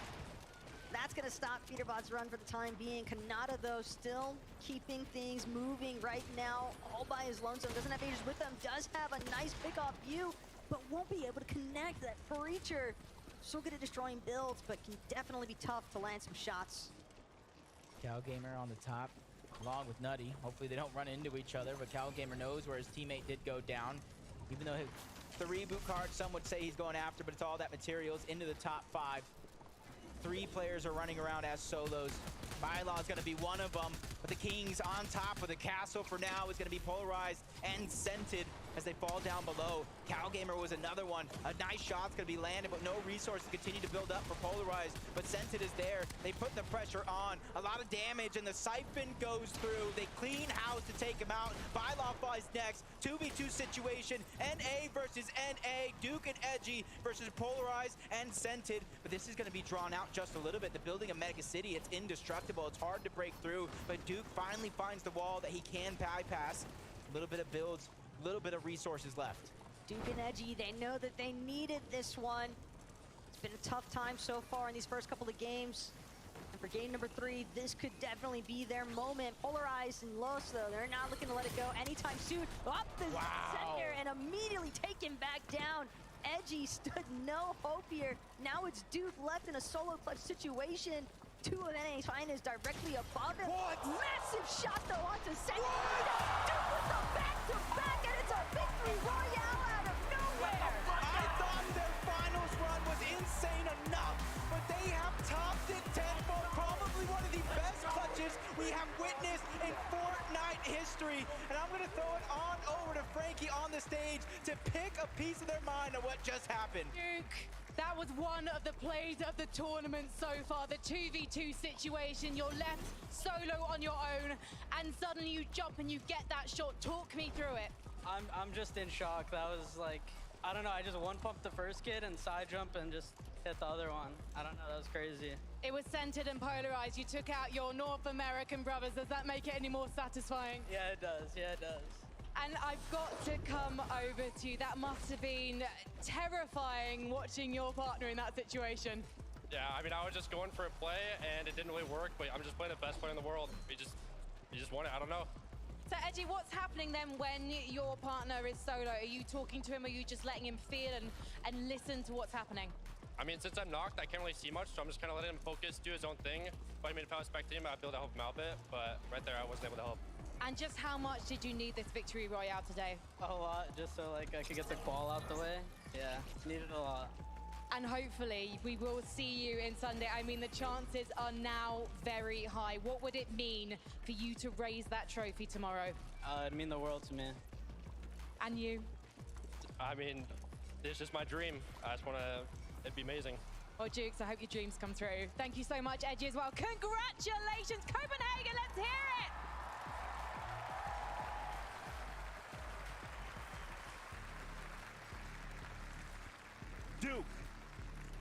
Dukes. What on earth are we seeing transpire here on LAN? There is no world where stuff like this can happen, and Dukes just says, watch me. My gosh, the story of this as well. Scented up against Edgy, old teammates. Edgy goes on to win an FNCS. Scented looking for that title. Old teammates head to head, and Dukes is the one to slam the door closed. I mean, I think we all knew that Dukes had it in him. We've seen him perform on a high level for such a long time. To lose Edgy in this moment, and like you said, the edit with the one pump right there, the side jump, and then another was absolutely incredible, Levin. Yeah, I'm not gonna lie, I was getting ready to come up here and start talking about how I didn't think that was the best play from Edgy, and I was wondering why he decided to go up on his own and do something there. But Duke's just completely throwing it out the window, right?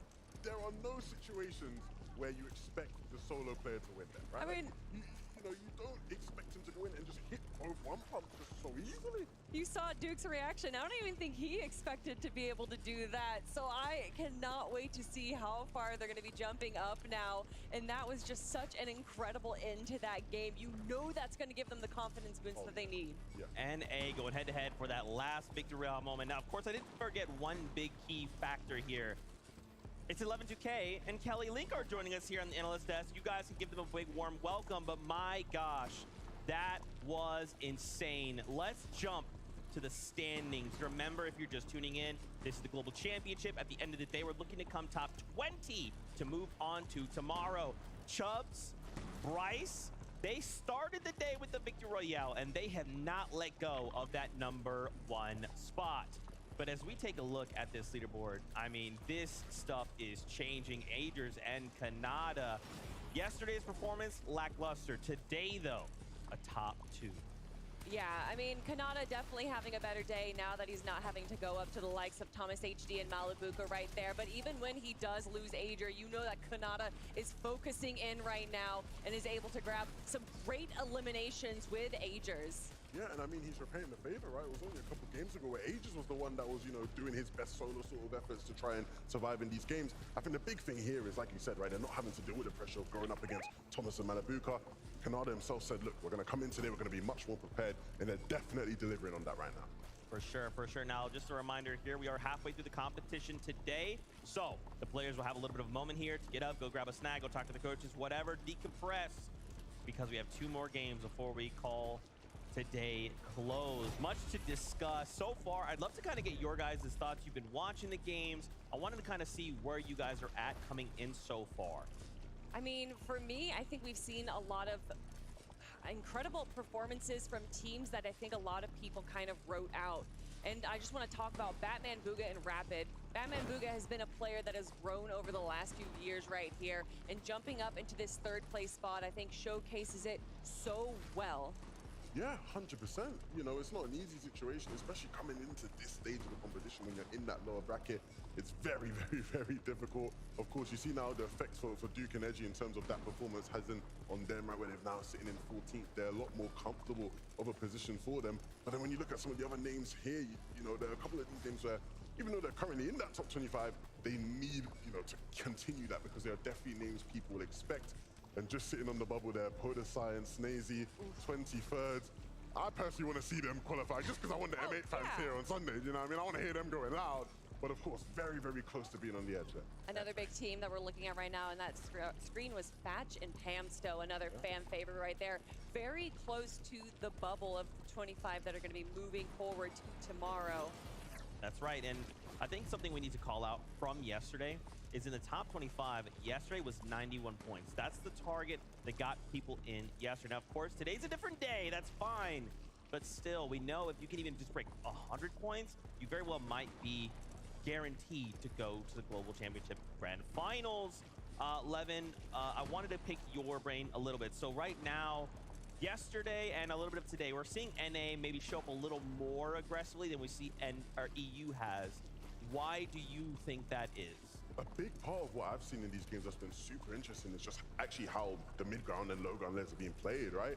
I think one thing about the NA teams that we've seen that's been so effective for them, a lot of them being a lot more proactive, right, in these moving zones, making sure they're getting ahead, looking back for refreshes where possible. Even in situations where we're going into these end games, a lot of the time the NA duos are together, right? You look at some of the teams from other regions, a lot of solo play having to go on, and it's not an easy lobby to solo clutch in, right? Whereas these NA duos good at very much staying together, staying ahead of the zone, and being able to capitalize that. Yeah, I definitely agree. I think that we're also seeing a lot of these NA players kind of pulling out some not necessarily unheard of strats, but I do think that they're kind of surprising the rest of the lobby in this situation. Yeah, do you guys feel like nerves are playing a factor? Because it just feels like this is the time that we need to be pulling out everything we have, right? With 2 games left to go, we have to make sure we do everything we can to be in the top 25. A lot of duos outside of that bubble, that time, that window is closing very, very rapidly. So what are just a handful of things we can maybe change up? Is it the off-spawn fights? Is it Storm Surge? Like, what is getting in the way? Well, we've already seen some changes, especially in that game where JMod decided to change his drop spot from Clicks to Moneymaker, and obviously that didn't work out for him because Moneymaker was able to grab that elimination. So I don't know if a lot of these teams are going to be trying to change their drop spots, more so how they handle their drop spots instead of going for the 50-50, maybe backing off a little bit. And we are seeing a lot of these duos have a good time where they know when to disengage. Yeah, for sure. For me, I look and I go, it's going to be a lot about what happens in the mid game, right? I think that's where in any sort of global competition, when you have so many different teams from so many different regions, the difference making a lot of these games is what you can actually do, the places you maneuver, how you get your surge, right? Certain teams are accustomed to doing things in their region, right? They know the team in a POI nearby is going to behave in a certain way or take certain positions. You come into this lobby, it's completely different. You know, certain places where you would typically go for big damage that go to your surge total, you can't go there now. You're not getting that same damage. How do you adapt to that? That's where a lot of these teams are struggling, and that's where you're gonna have to, you know, make up the difference if you want to start pushing yourself into the top 25. I love this conversation. We'll continue to talk about this, but first, Mini Miner. We've got him standing by with Amar. Mini Miner. Let's hear what he has to say. Thank you so much, Zeke. Absolutely, I'm here with the legend, Amar himself. Everybody, we got a little bit of round of applause there. I mean, you're a legend. I mean, let's go. I'll give it up then. Okay. He's a legend. I mean, we don't need to tell you that. But, I mean, you are a legend in the EU scene, right? It's a global competition. For those that don't know you, what do you do? What is your role in the community? Basically, I'm doing like viewing parties for like, I think 4 years now. I was playing competitive myself. I was summer skirmish winner week 6, I think, back in the day. So I was a pro kind of, but then I just got too old, too bad. Yeah, and then the stage is like for all the young people, you know, making their bag, their living out of it, and being with passion about it. And same with me, but I'm doing viewing parties, you know, and this is what I do, and I host my tournaments, and yeah, some in-game stuff. That's what I do. I love it. Now, of course, you are here in attendance doing a viewing party yourself. Tell me what you thought of the game so far. Have you been enjoying it? Oh, I'm saying yesterday was crazy. Like yesterday, every end game was hilarious. Like you couldn't predict who was winning, who was on top, and you know they're making clutches. This Siphon is the best invention ever. I think everyone should applaud for Siphon here in this hall. Siphon is the best invention ever because I think the clutches you can make with Siphon is crazy. Okay, sorry Epic Games for saying that, but I had to do this. But yeah, I think like today was also like really focused because like a lot of German players are playing right now, and I'm cheering for them. Vidil just qualified with Mr. Savage. Like, I just love this. Reason has to qualify with Janice, and Vico has to qualify with Pink. Same as Click, so, you know, I'm cheering for a lot of players. Hen as well, yeah. My boys are over there. That's great. Now, we know who you're cheering for. Of course, you're doing a viewing party. What has your chat reaction been like? Tell us, give us a little insight into those vibes. Who are they cheering for? Oh, same as me.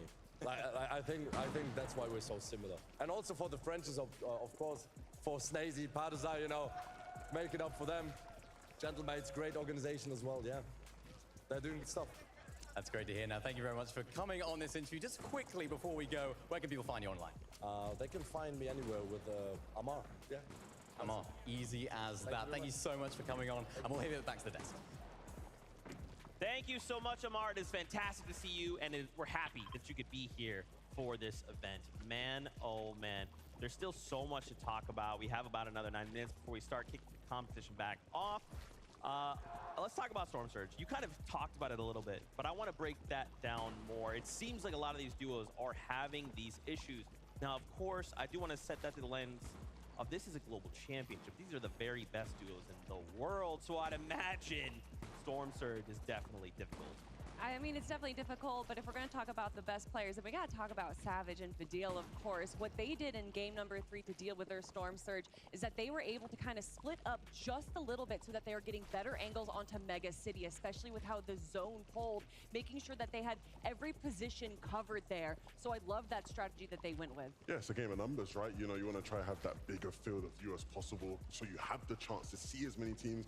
And it's no good just seeing them. You didn't have to connect and hit, but it's Mr. Savage and Vidil we're talking about here. They got the ability to hit them kind of shots. Another great strategy was what we saw 7man and Cal Gamer do, where they just third-partied 2 teams there. And that definitely seemed to work out for them, being able to make it all the way into the end game. Yeah, for sure. There's so many little things, like even carrying a player down onto the slurp plants, having it help regenerate them, and then continuing to build up that damage. Our players, how have they been dealing with it? Take a look at this listen-in. Watch out, there's more people in Tilted. How many wipes did you bring? I have you have two medkits on you. I have 2 medkits too. Okay. I brought 4. Look and north. People are gonna get ahead of us north. We fry them. Northwest. I'm staring at north. 40 crack. Yep. The recheck hole, look. Yeah. No, I can't. Yeah, take them. 30. Yeah, we're gonna have to get to the ridge. Come. The peeking. Flip. This is way here, then we just crash pad, I think. We need to look for some surge well. There's a team right here, by the way. We're waiting for them to move. You see? Nice. Maybe we can sneak on Billy. I'm down. Shall I come now? Get this fast? Yeah. Okay. He was here. Come. Run. This is all like... On me, on me. 40. I'm crash fighting on him. Yeah, I'm on you.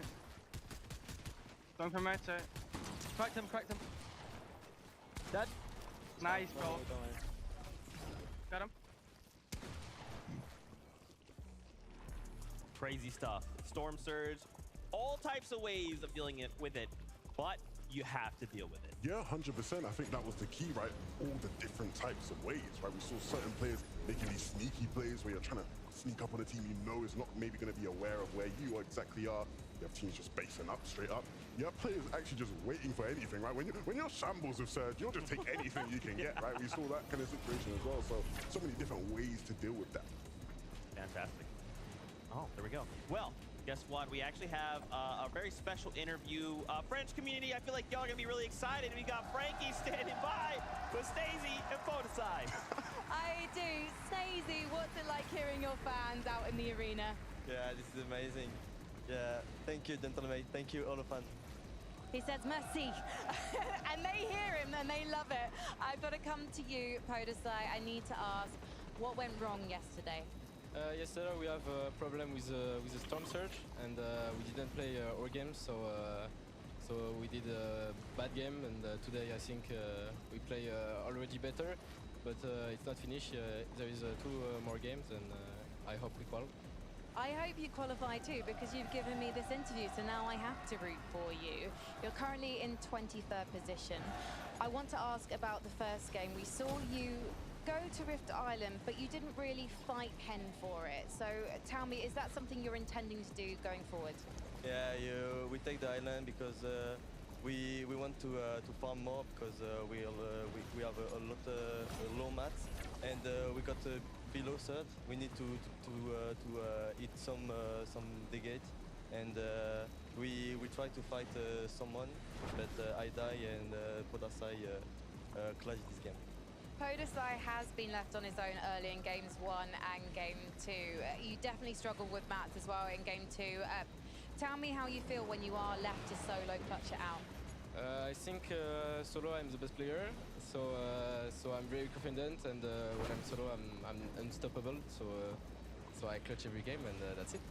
Well, I can't wait to see if you can clutch out a game later today. But before I let you go, because the fans are out there cheering your every answer, would you like to say something to them in French? I'll let the two of you stand side by side and share the microphone. Can I say it in French?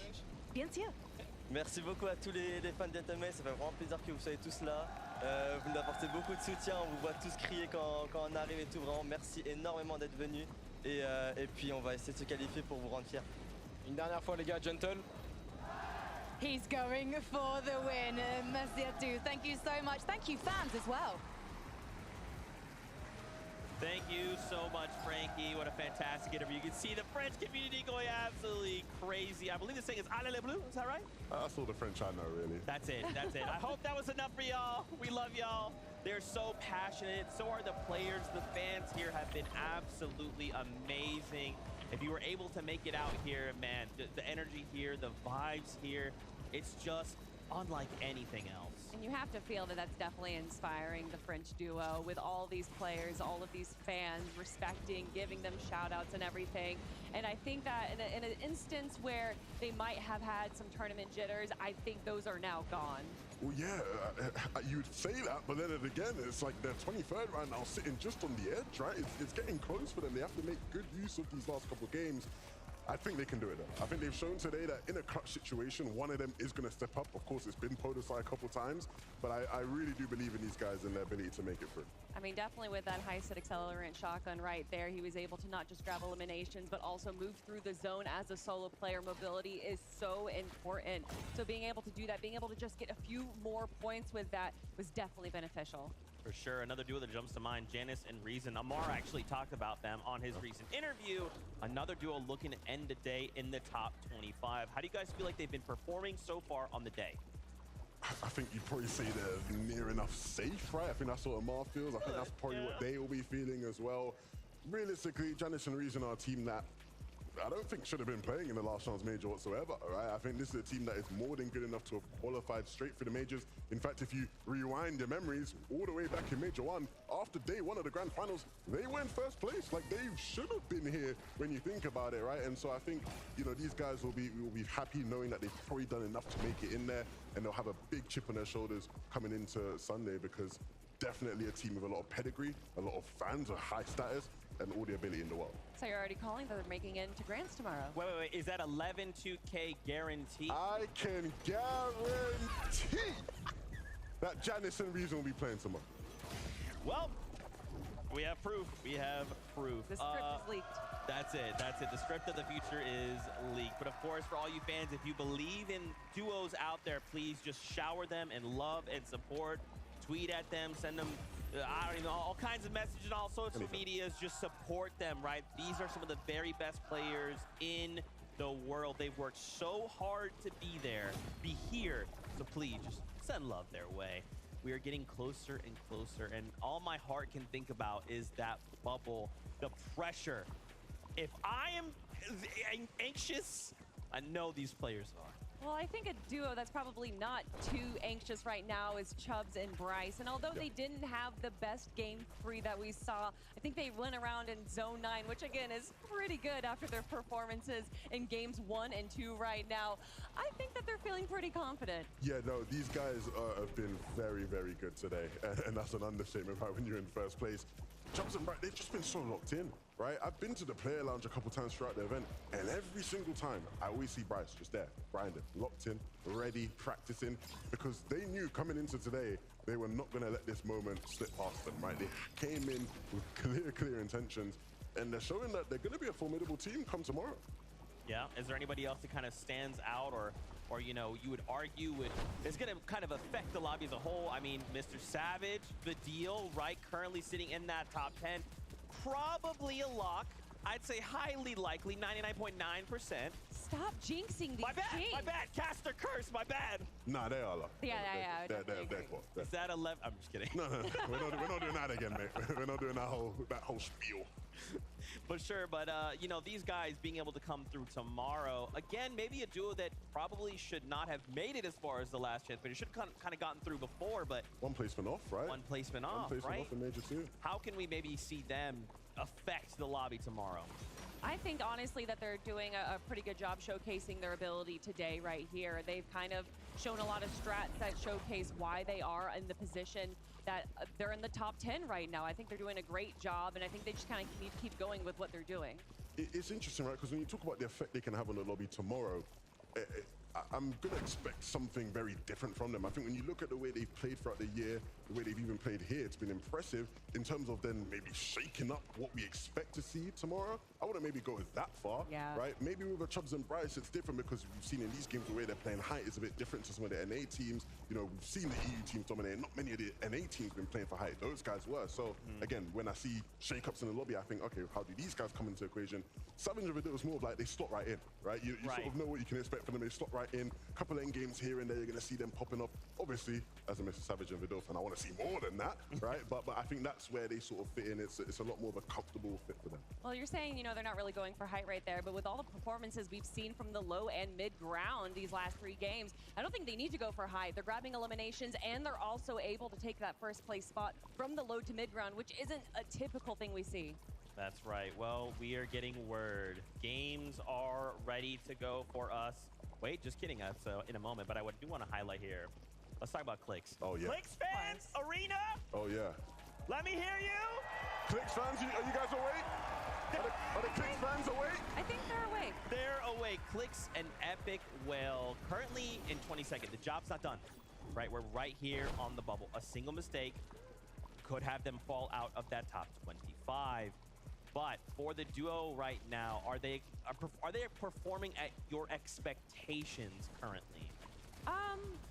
I mean, you know, Epic Whale has that 6X on his name for a reason. You know that he's an incredible champion, and Clicks, obviously a great player as well. And they're making it to the end game pretty much every single time. They're just having some issues getting into that 11th zone, 12th zone position there. But they definitely have the aggression. They're not having any issues off of drop or rotations in this moment. And honestly, I kind of like that Epic Whale is setting himself up for any situation. We saw him carry the turret there into the end game, which we also saw Batman Booga do as well, which just gives you a little bit more safety. Yeah, I think the interesting thing about that duo is that I actually don't think it's been one of their best performances, but they're just doing enough right to stay within that threshold. I think we're having to see it come down to a lot of individual brilliance from each one in these end games, right? How many games have we seen now where Clix is hitting a couple big back-to-back shots and he goes down, or Epic World's doing the same thing? Again, it's like they've not been playing their best, but they're making things happen, they're making things work. What happens in these last couple games, Kelly, when they maybe do start to play at their best? I mean, I'm excited to see. I think the only issue that we're having here is that these mid-game engagements that they're having, they're using a lot of mats and then not able to recover that towards the end game. Yeah. So if they're able to kind of work around that a little bit, they're going to have a much better time in our final 2 games. And on top of that, many duos, right, finding themselves in these situations where it's just a solo rider. They're kind of finding these engagements where they're trying to split up the map as much as they can, and then suddenly a duo's waiting. They're strike, hey, this person's by himself, take them down. I feel like, you know, is that the kind of route we want to go? Is that high risk, high reward worth it? Savage earlier on, the very beginning of the show was like, yeah, it's a risk, it's a reward, but is that worth it? Which route would you go, Zeke? Nah, man, I'm too safe. Zeke, I just want to know, like, which route would you go? I would go safe. It doesn't matter what route you go. We don't care about what Zeke has to say. See, I walked into it. I don't care what Zeke has to say. Look, if you are one of those players, I think ultimately in crunch time, because this is crunch time now for a lot of these players. Yeah. You just got to go with what you're used to, what the formula is. I don't think you should do anything too dissimilar to what's gotten you here. You've been such a phenomenal player, you know, at times this year. That's why you're sitting on that stage right now.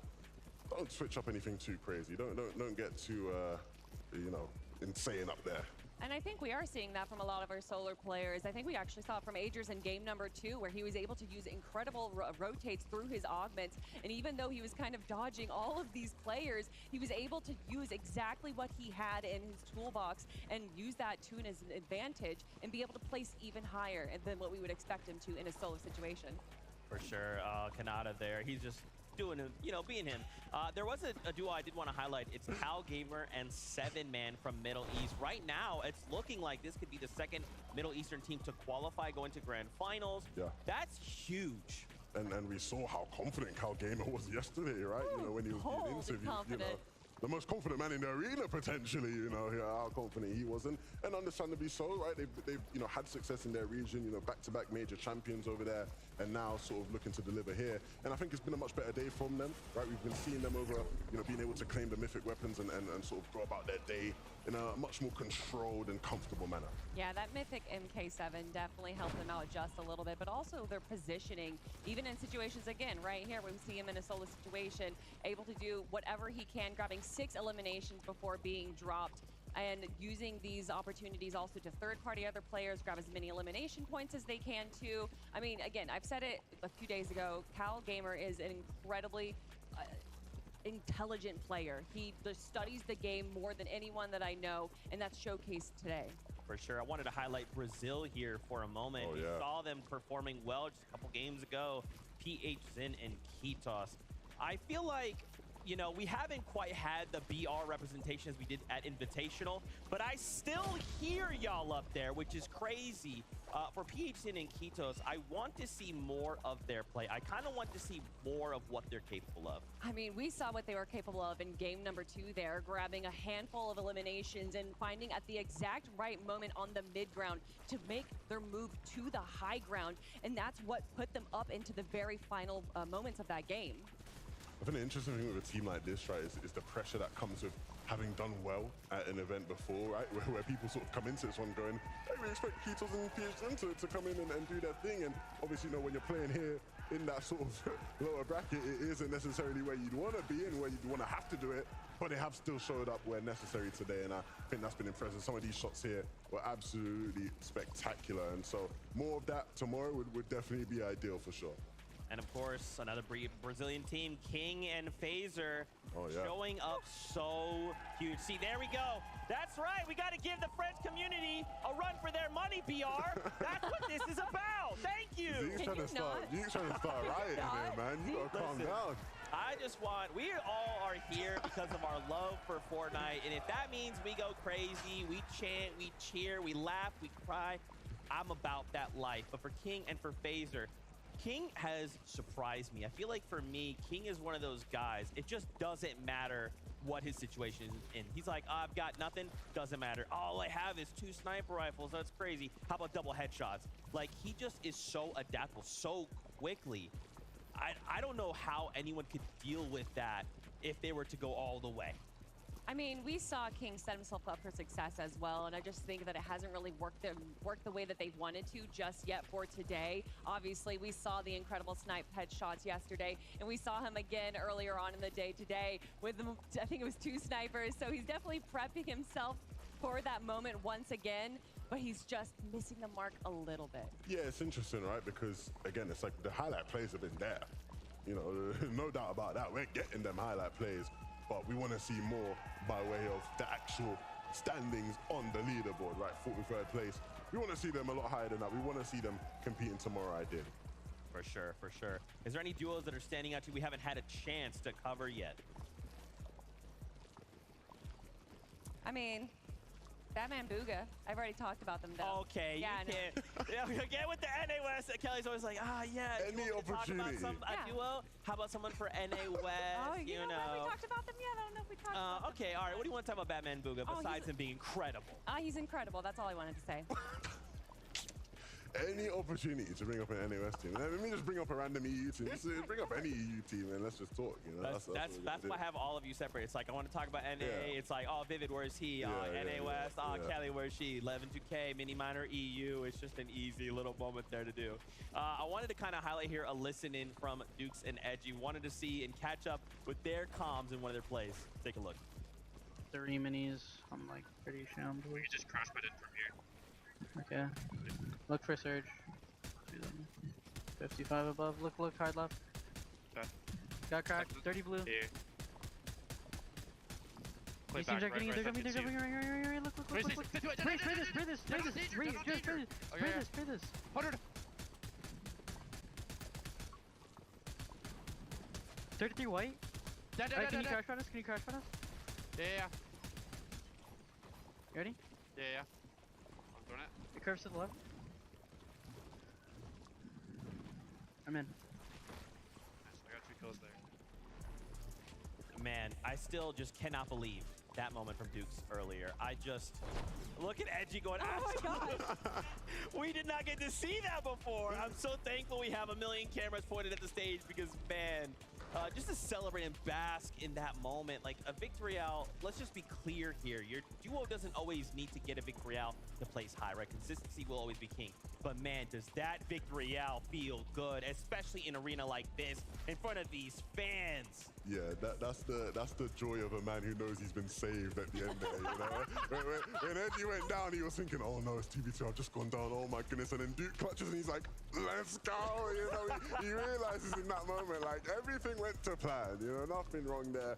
And of course, right, both incredible players, you know, we saw them during Major 2 and they won. And a lot of people, you know, sort of looked at them and went, yeah, man, it was a bit of a fluke. I don't know how these guys did it, but they're here to prove people wrong, right? You know, it wasn't a fluke. These are very good players, top players within their region. And I think they can keep hitting shots like, you know, Dukes was hitting towards the end there. Boy, oh boy, we're going to be in for a treat. Yeah, it was absolutely an incredible run. Dukes himself just didn't seem like he even knew what he did right there or how it happened, but he should be feeling good after that. Just like an instant, like instincts take over, snap headshot, victory out, just another day in the life of Dukes. Now, a duo, I feel like y'all Danish fans would be excited about Steno and Lucy. Looking to qual here. Yeah, Danish fans. We got Danish fans, BR fans, French fans. We got it all. Collecting them all like Infinity Stones. Fantastic stuff. But these guys right now sitting in 8th place. Talk to me about this duel. Maybe some fans are just tuning in. They've had a kind of a long day. They want to catch up on some Fortnite. Talk to me about it. Listen, Steno and Lucy started the day off strong, and I'm ready to see them in game number 4. These guys do what they do. It's typical Danish duo, very consistent, very efficient in their actions, and they're delivering today. Well, speaking of delivering, it is time. Game number 4 is upon us. So let's kick it on over to the casters to take us in. Thank you so much, Zeke. Great games we've been having. I'm joined with a great Monster D face as well. Hey, man, listen, when you see us, you know the games are just about here, and it sounds like we're going to be gearing up here shortly. I can't wait, especially after those explosive clutch moments from Dukes, and it sounds like game number 4 is ready.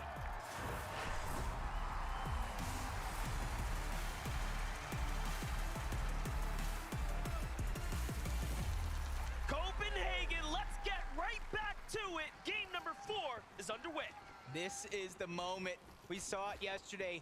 Big games in Game 4. Outside of the bubble, teams were able to qualify. The same thing happened in Game 5, but now their backs are up against the wall with no choice but to go big or go home.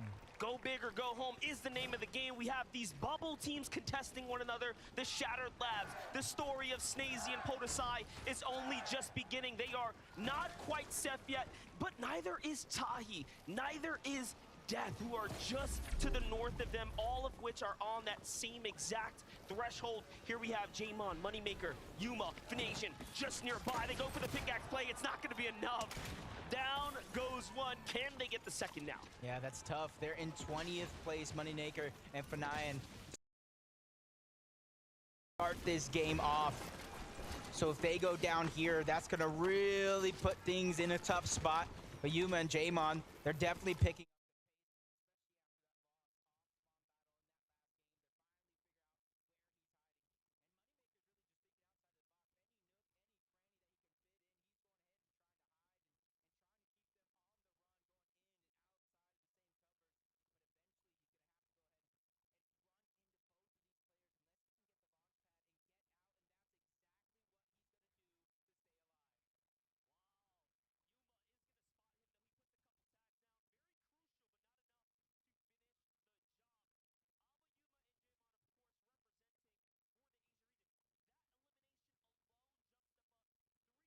Four spots, putting them in the upper 30s now. That just shows you how close the cutoff is for top 25. This truly is the story now on the back half. It's the race to the finish line, but for some, they might be gasping out just trying to get there.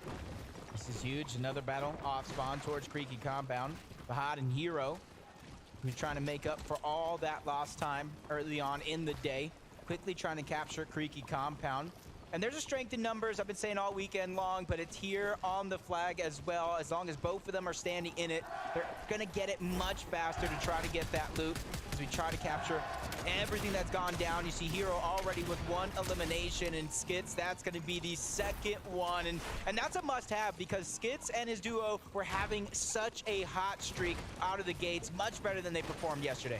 Absolutely. Crazy to think how many performances have been seen as far as above average from the NA side. So many of the NA teams are literally putting themselves closer and closer towards the finals. I don't think that's been emphasized enough how well of a performance they've had, and I'm here to champion for them as I'm, of course, been rooting in the background. But Vatch and Pamstil, of course, if they make it to Sunday, they will be giving Cammy and Seti an issue there, so we'll see what happens. All these qualifications do matter. Staying in data still, sneaking up. Taking a page out of Misha and Teeny's playbook, something we haven't really seen anybody else do but them. Instead of hiding in a bush, though, they're ready to pounce. They realize they are separated just enough for their liking as they continuously try to creep in. Fahad's going to try to get away, but the shot strike, more than half of his HP is going to be gone. And that leaves Hero to try to run, cover the distance, get there as fast as possible. And I think this is going to come out into a 2v2 situation with Stain and Datas having the advantage early on. ME versus Asia right here, right now, but a third party comes in to put their influence into the mix. That was almost a perfectly coordinated attack from our favorites here, Stain and Datas, and now the problem lies in their side. They've been hurt big time here. The compound no longer safe, and there is also a solo in the mix here, making his way south through. Meanwhile, we jump over with Kitos here, setting up the ambush onto Raru. Trying to go in, nice little sneak shot, but he ain't gonna fall for that bait. Kito's quickly trying to back up, take the high ground back. Jin is right there by his side, but Greedy's trying to chop him down to size. Both of these duos try to reunite one another. Jin, not very many heals left, and instantly it's Kitos who shares. Oh, but the snipe from the side. Wow. They forgot about the top of the mountain. Jin goes down and leaves a lot of pressure on the Kitos to try to clutch up. Raru and Greedy, they're the ones trying to take advantage of it as well. And the awareness from Raru to understand the snipe comes in and it puts them at a disadvantage. They didn't miss a beat there. They turn things around immediately. Talk about a lucky save for them, as they were on the backside for a moment there. Oh, what are these just third parties, one after the next? Oh my gosh. Greedy gets chopped down to size as well. Raru has to kind of about face. He can no longer go after Kidos, who has a solo, because he has to reunite with Greedy. He doesn't want to have his game end here very, very early in match 4. For a second there, it was looking like the warm-up games, like straight W key. But we got a listen in with Hen, seeing how he's doing in the early portions of this game. On the right, like towards quickly. Yeah. You're killing me there. Come on, please be AR. I got AR. Yes, on the right.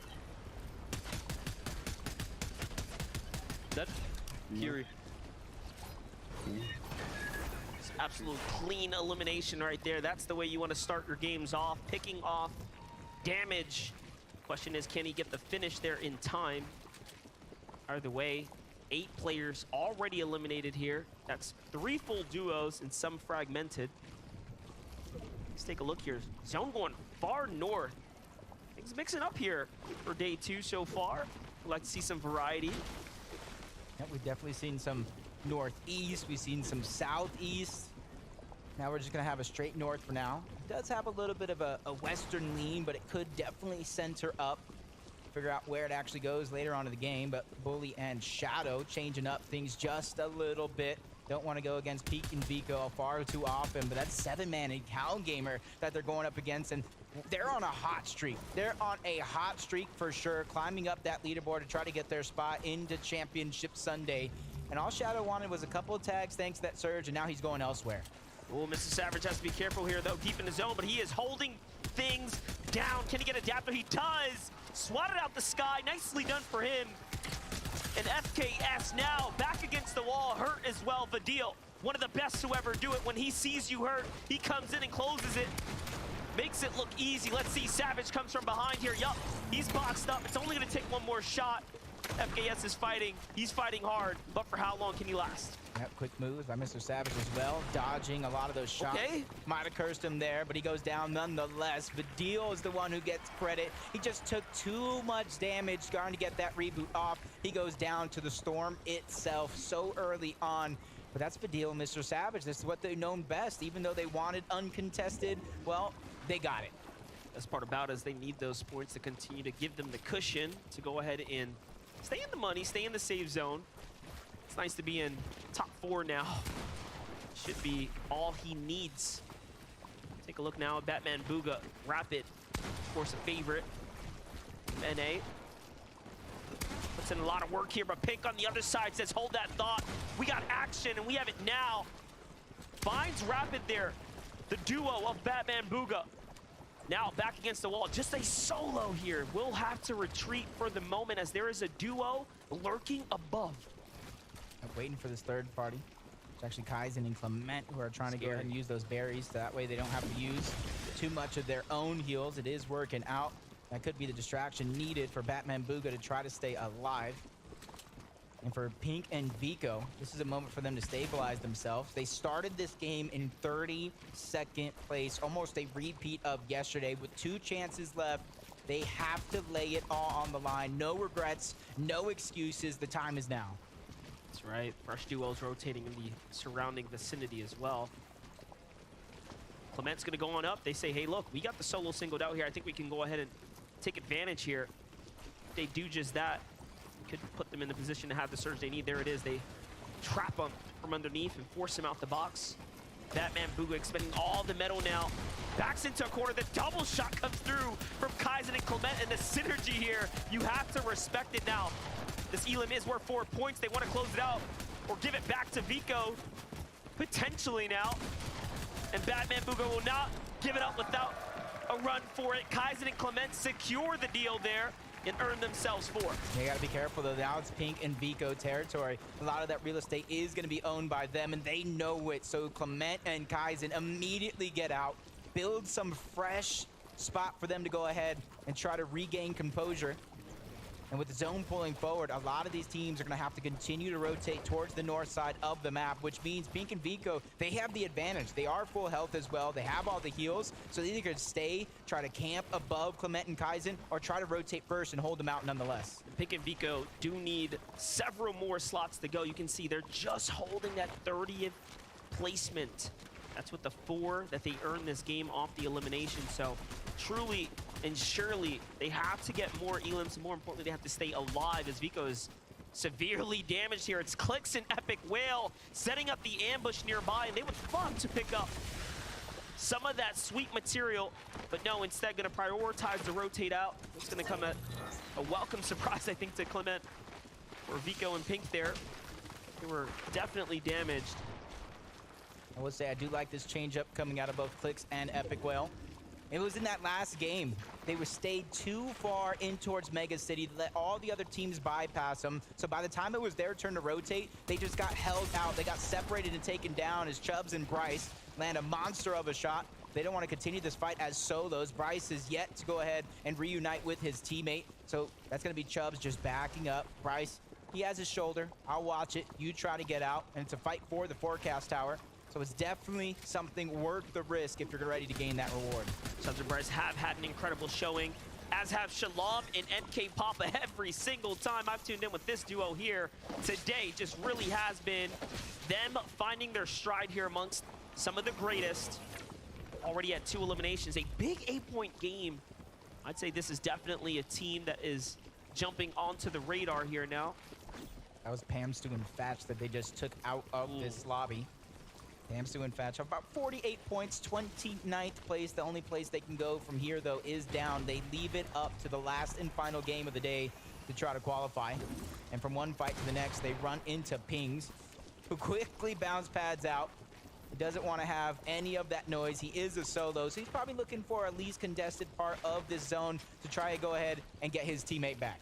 Let's take a look at these elims here that MK Papa and Shalom picked up, because the significance here, they go from top 25 to top 20 here by eliminating Fatch and Pam here on the rotate around the storm line. A very significant pair of eliminations for them here. That could be the difference to their Sunday ride. But now with Fishy and DMK also at 3 elims turning online, they find Epic Whale, and that's a huge punishing blow, forcing them to stop now and heal. We already knew they didn't have many white heals. That's why they were playing the shrooms. So now Epic Whale is truly hurt. Yeah, this is going to be tough because they don't have the elevation as well. Luckily, though, they are by this Rift Island, so a couple of teams might try to contest it, which leaves an open path somewhere for them to try to find and try to get on track. They started the game in 15th, then they moved up to 10th, but at that last game, they fell all the way down to 22nd place, and the time is definitely ticking for a lot of these teams to claim their spot on that battle bus for the grand finals. Well, Jacob, let me tell you, the 3 or 4 duos I see nearby all absolutely need this Rift Island, and if you think back to that content piece, this is when it is the most dangerous. You have to be the most cautious going for the Rift Island right here, right now, because you know those 15 points are going to be worth fighting for right now. Datus and Stain recognize that Chubbs is hurt here. They try to go in, but Gab Zero's not missing a shot at all right now. A very, very great job. So far, so good. But remember, Chubbs and Bryce, they're good. They have the ride to Sunday. They're going to do okay. Just about practice for them. Still on the international stage. Every moment matters. You said it himself, he's nervous. Now it's time for him to shake those nerves, get ready for tomorrow. And you hear the crowd going wild. Bushi and Steno, they got themselves a nice bit of elevation, but just on the corner of the zone. And that's exactly why they're going to try to disengage off that spot, rotate deeper in. And depending on what teams have the forecast tower, they might try to beat them there, but it is across the map from that Rift Island. So you already know around the 4th, the 5th, even 6th zone, it will pull away from Rift Island. This is incredible. Snazy, Podesai, Clicks, Epic Whale, Stain, Datus. An incredible amount of variety here. Trying to play for the Rift Island. At the most dangerous time to do so as well. This is going to make or break a tournament run right now. Who will secure it? Even Chubbs and Bryce, they say, I want a piece of this pie. We may have won a game, but we haven't captured Rift Island yet. This could be our chance to continue to add to our lead. And they're ready to fight for it. You see shots coming down from a bottom. There's about 4 teams, maybe even 5 on top of Rift Island. Clicks and Epic Whale, they got pushed off of that flag, no longer able to contest it, but at least they have a position high above the rest.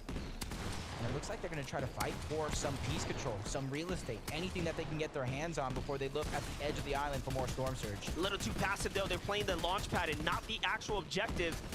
They do have to be careful. You have FHD and Hero looking right on down, slowly maneuvering their way inside. Clicks and Epic now second-guessing the decision to be here.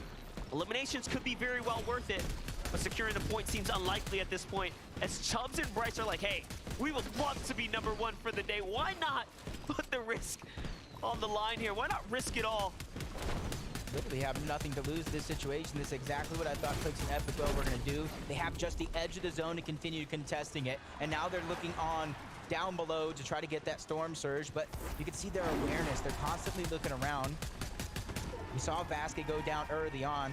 Zin and Kitos ready to finish off this duo, send them back to the lobby and try to jump up that leaderboard. That is a huge amount of confidence ready to be built. Vamos Quito and PH Zin, well played. Big set of eliminations. It's gonna put them in a good spot. Here's Clement, Kaizen on the move. We already saw the very tough spot they were put in when faced off against Pink and Vico, trying to secure the elimination on Batman Booga. It cost them a lot of material, and now they're pretty much a foot behind. Meanwhile, Pink, Vico coming back here. They drop Miro, take down Cooper shortly after. Look at that. Already done in wraps, and Pink and Vico absolutely needed that one. Huge, huge pickup right there.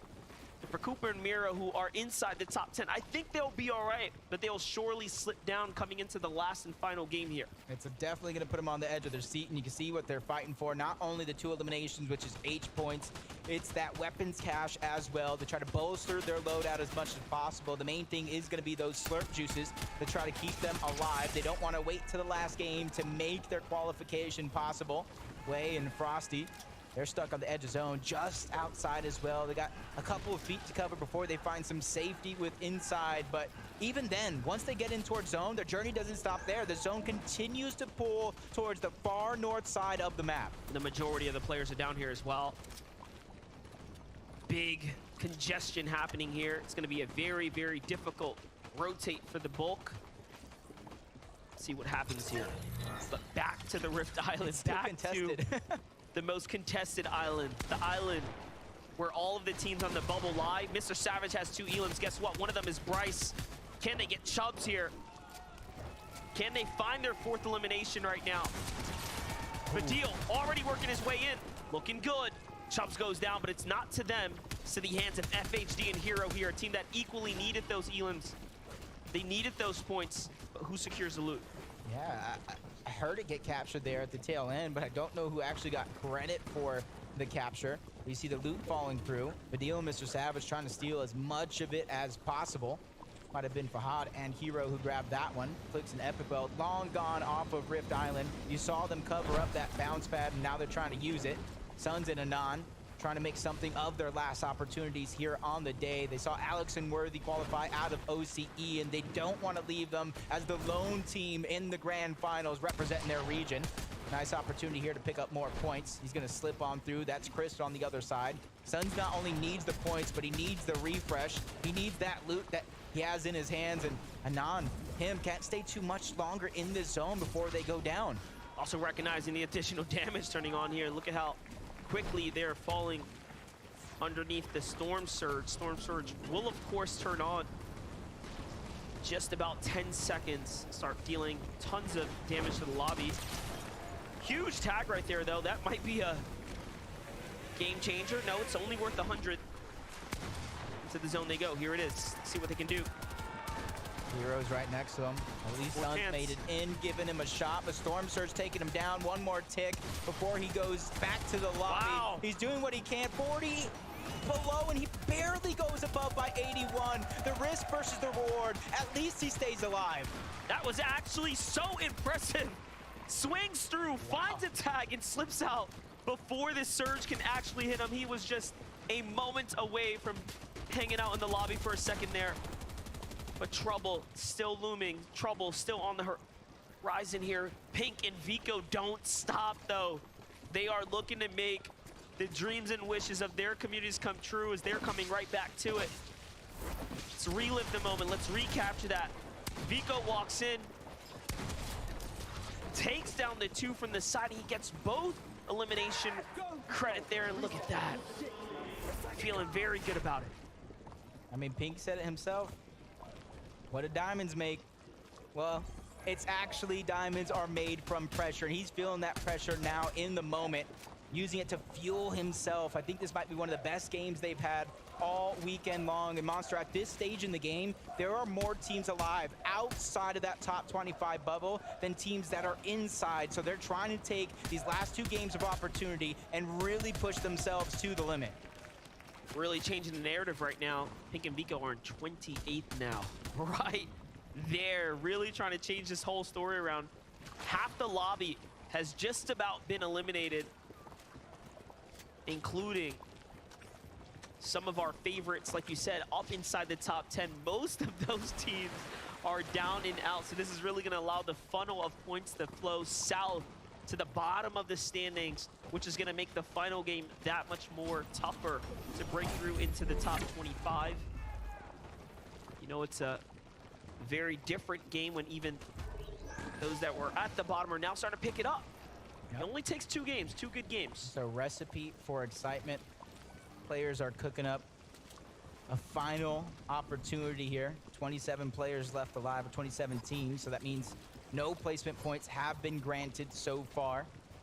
And it's really up until that top 10. Half the points are outside of the top 10. Majority of those points are inside of the top 10. So for some of these teams, just getting these placement points isn't going to be enough. They're going to need top 10 performances, maybe even back-to-back top 10s if they're looking to continue their journey on towards Sunday.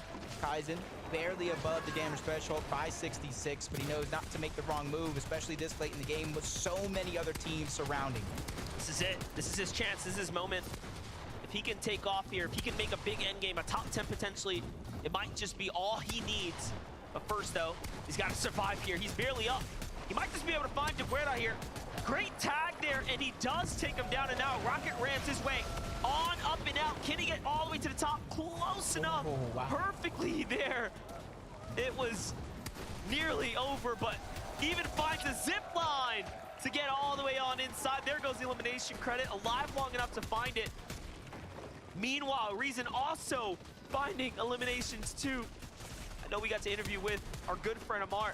It seems like all of his hopes and dreams are coming true for the German community out there. Talk about the Brazil community. King and Phaser finally have some sense of high ground. Saw them far low on the leaderboard with 2 opportunities left. This could be their chance to boost up the leaderboard. Even if they don't get inside of the bubble, as long as they get close, they're keeping the hope alive for their entire region. But just like Perza here all by himself, 5 eliminations so far, 6 as a team, 34 points with a couple of those being placement. He's just waiting for the last possible moment to try to go ahead and rotate. He does have the front side of the zone, so there's going to be a lot of players passing by he could try to get an elimination on, because with 7 builds, he might need one. This one, he's going to have to pick his poison, go for elims, go for the loot, or play for extra. Let's see what he decides to do here. Still trying to make that decision. Not looking to get greedy, though. Instead, he's going to focus on positioning here coming shortly. This is the last charge in his rocket ram. Meanwhile, Kaizen flying all the way to the front side of zone, puts himself in an excellent spot here.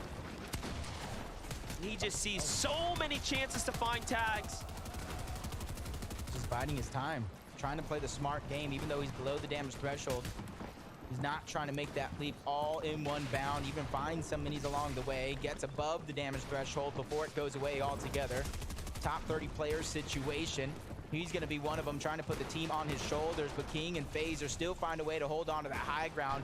Put so much damage on Yanis, who tried to contest him up there, sends him back down low into the mud.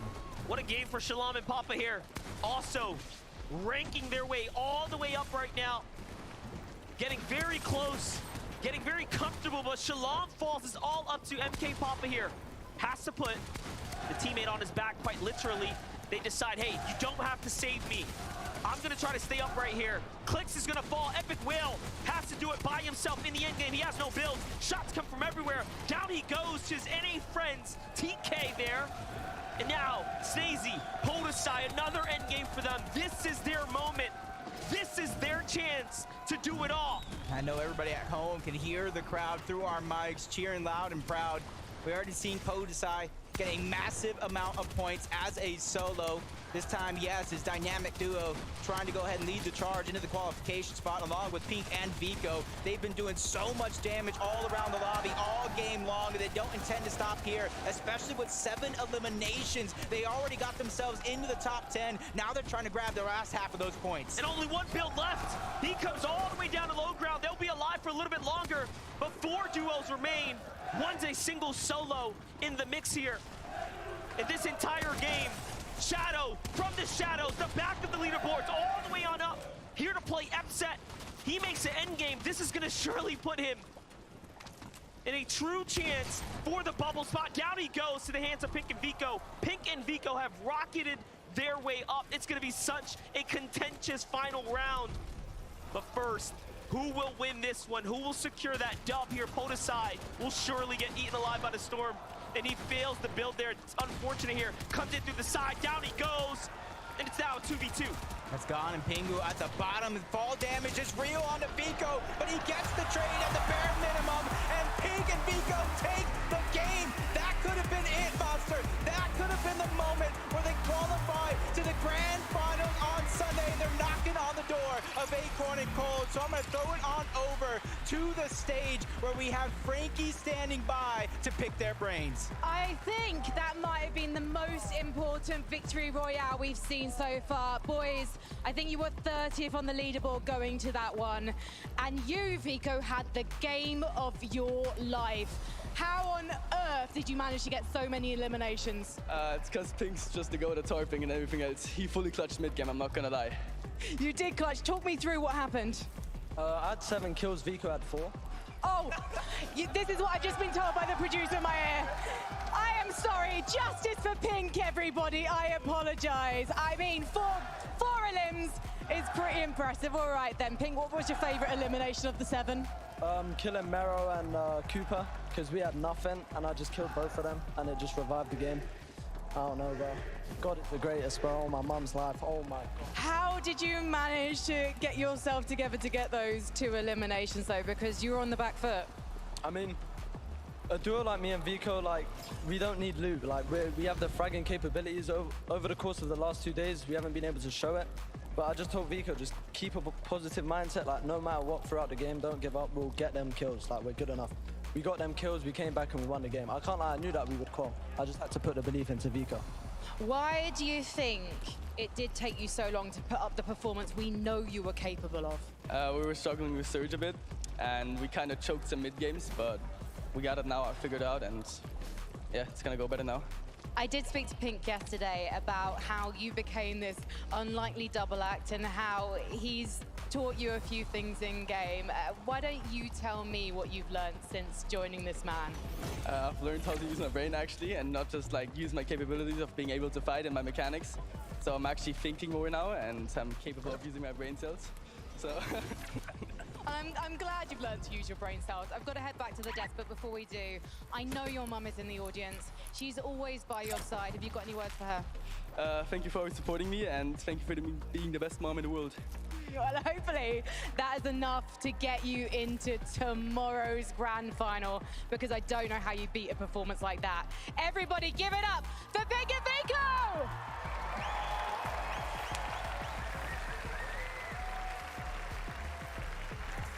Let's go! As they stated, they've been trying to put up this performance for 2 days, and now what a better time to do it than on the penultimate game.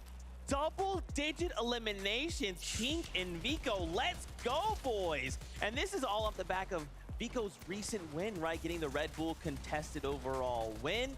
Now, I mean, I don't even know what to say. Lemon, what do I say here? It's just spectacular from these two. The game sort of started, and they were lingering around that 40-point mark, and I was looking at them and I was going, I don't know how these guys are going to call right now. It's not looking good at all. I was getting really worried. Then all throughout the game, Kenny, I just keep seeing their names in the feed, right? You know, Pink.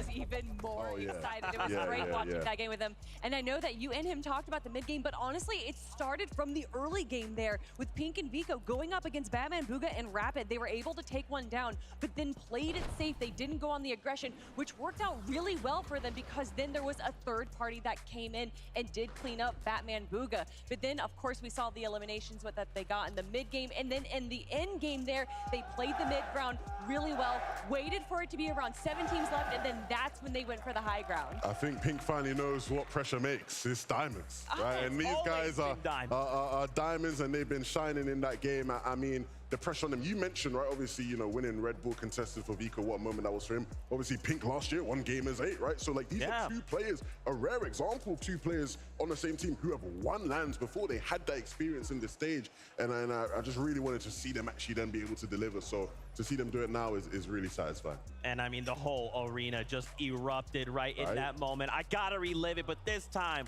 let's do it with a listen in. 50, 30, 1 HP. 150 on him. The gingerbread. My wall. Conan. My wall. Cracked him. Go. Get body. Just play for body. Got it. Pop big. Give me mats and I'll lead. It might be a solo on height, by the way. We have height. Okay. I think so. Yeah, we have height. Spray. Pop big, I'll spray. No, take my scraps. Right now.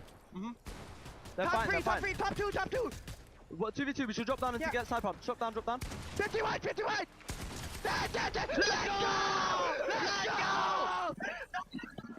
The passion, honestly, you won't see passion like that anywhere else. And it's just such a testament to how much Vico has improved, because if you've watched Vico for a while, right? The old Vico before he started playing the Pink,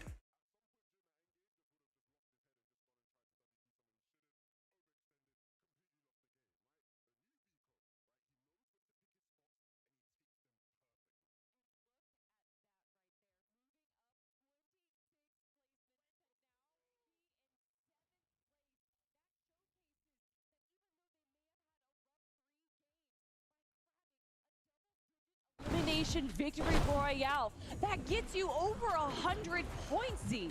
That's right, and I talked about it right before. 91.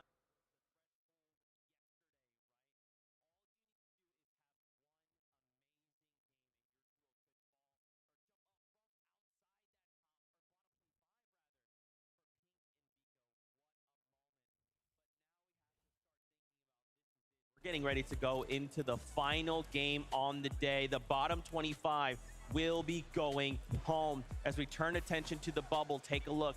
Frosty, KZ, and Wei sitting on 84 points currently. And just start to look out at these names. In 30th place, Moneymaker and Fanyan. Anytime we've seen these guys on a screen, this arena has gone wild. Oh yeah, and deservedly so. What an incredible duo right here. And all they need is just a few more points. With this being the final game of the lower bracket, I don't think that they're going to be doing anything too crazy. I think they're just going to be going with what they know best. The pressure truly is on right now. I wouldn't want to be them.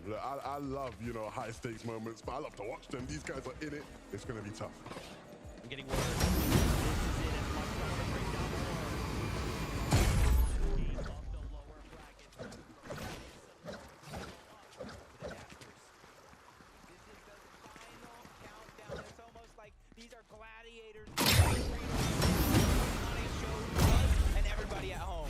That's right, and that last game really has crunched the standings here. It's going to be so difficult now to make it into the top 25. Here we go.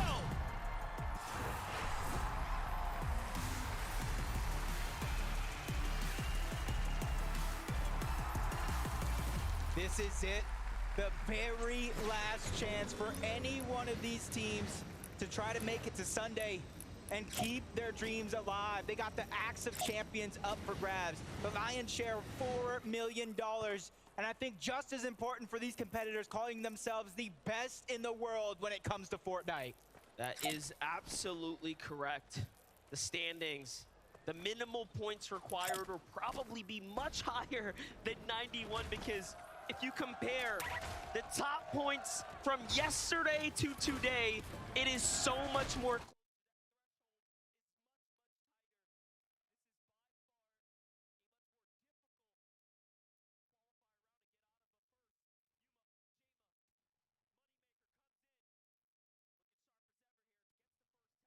Teammate is also hurt.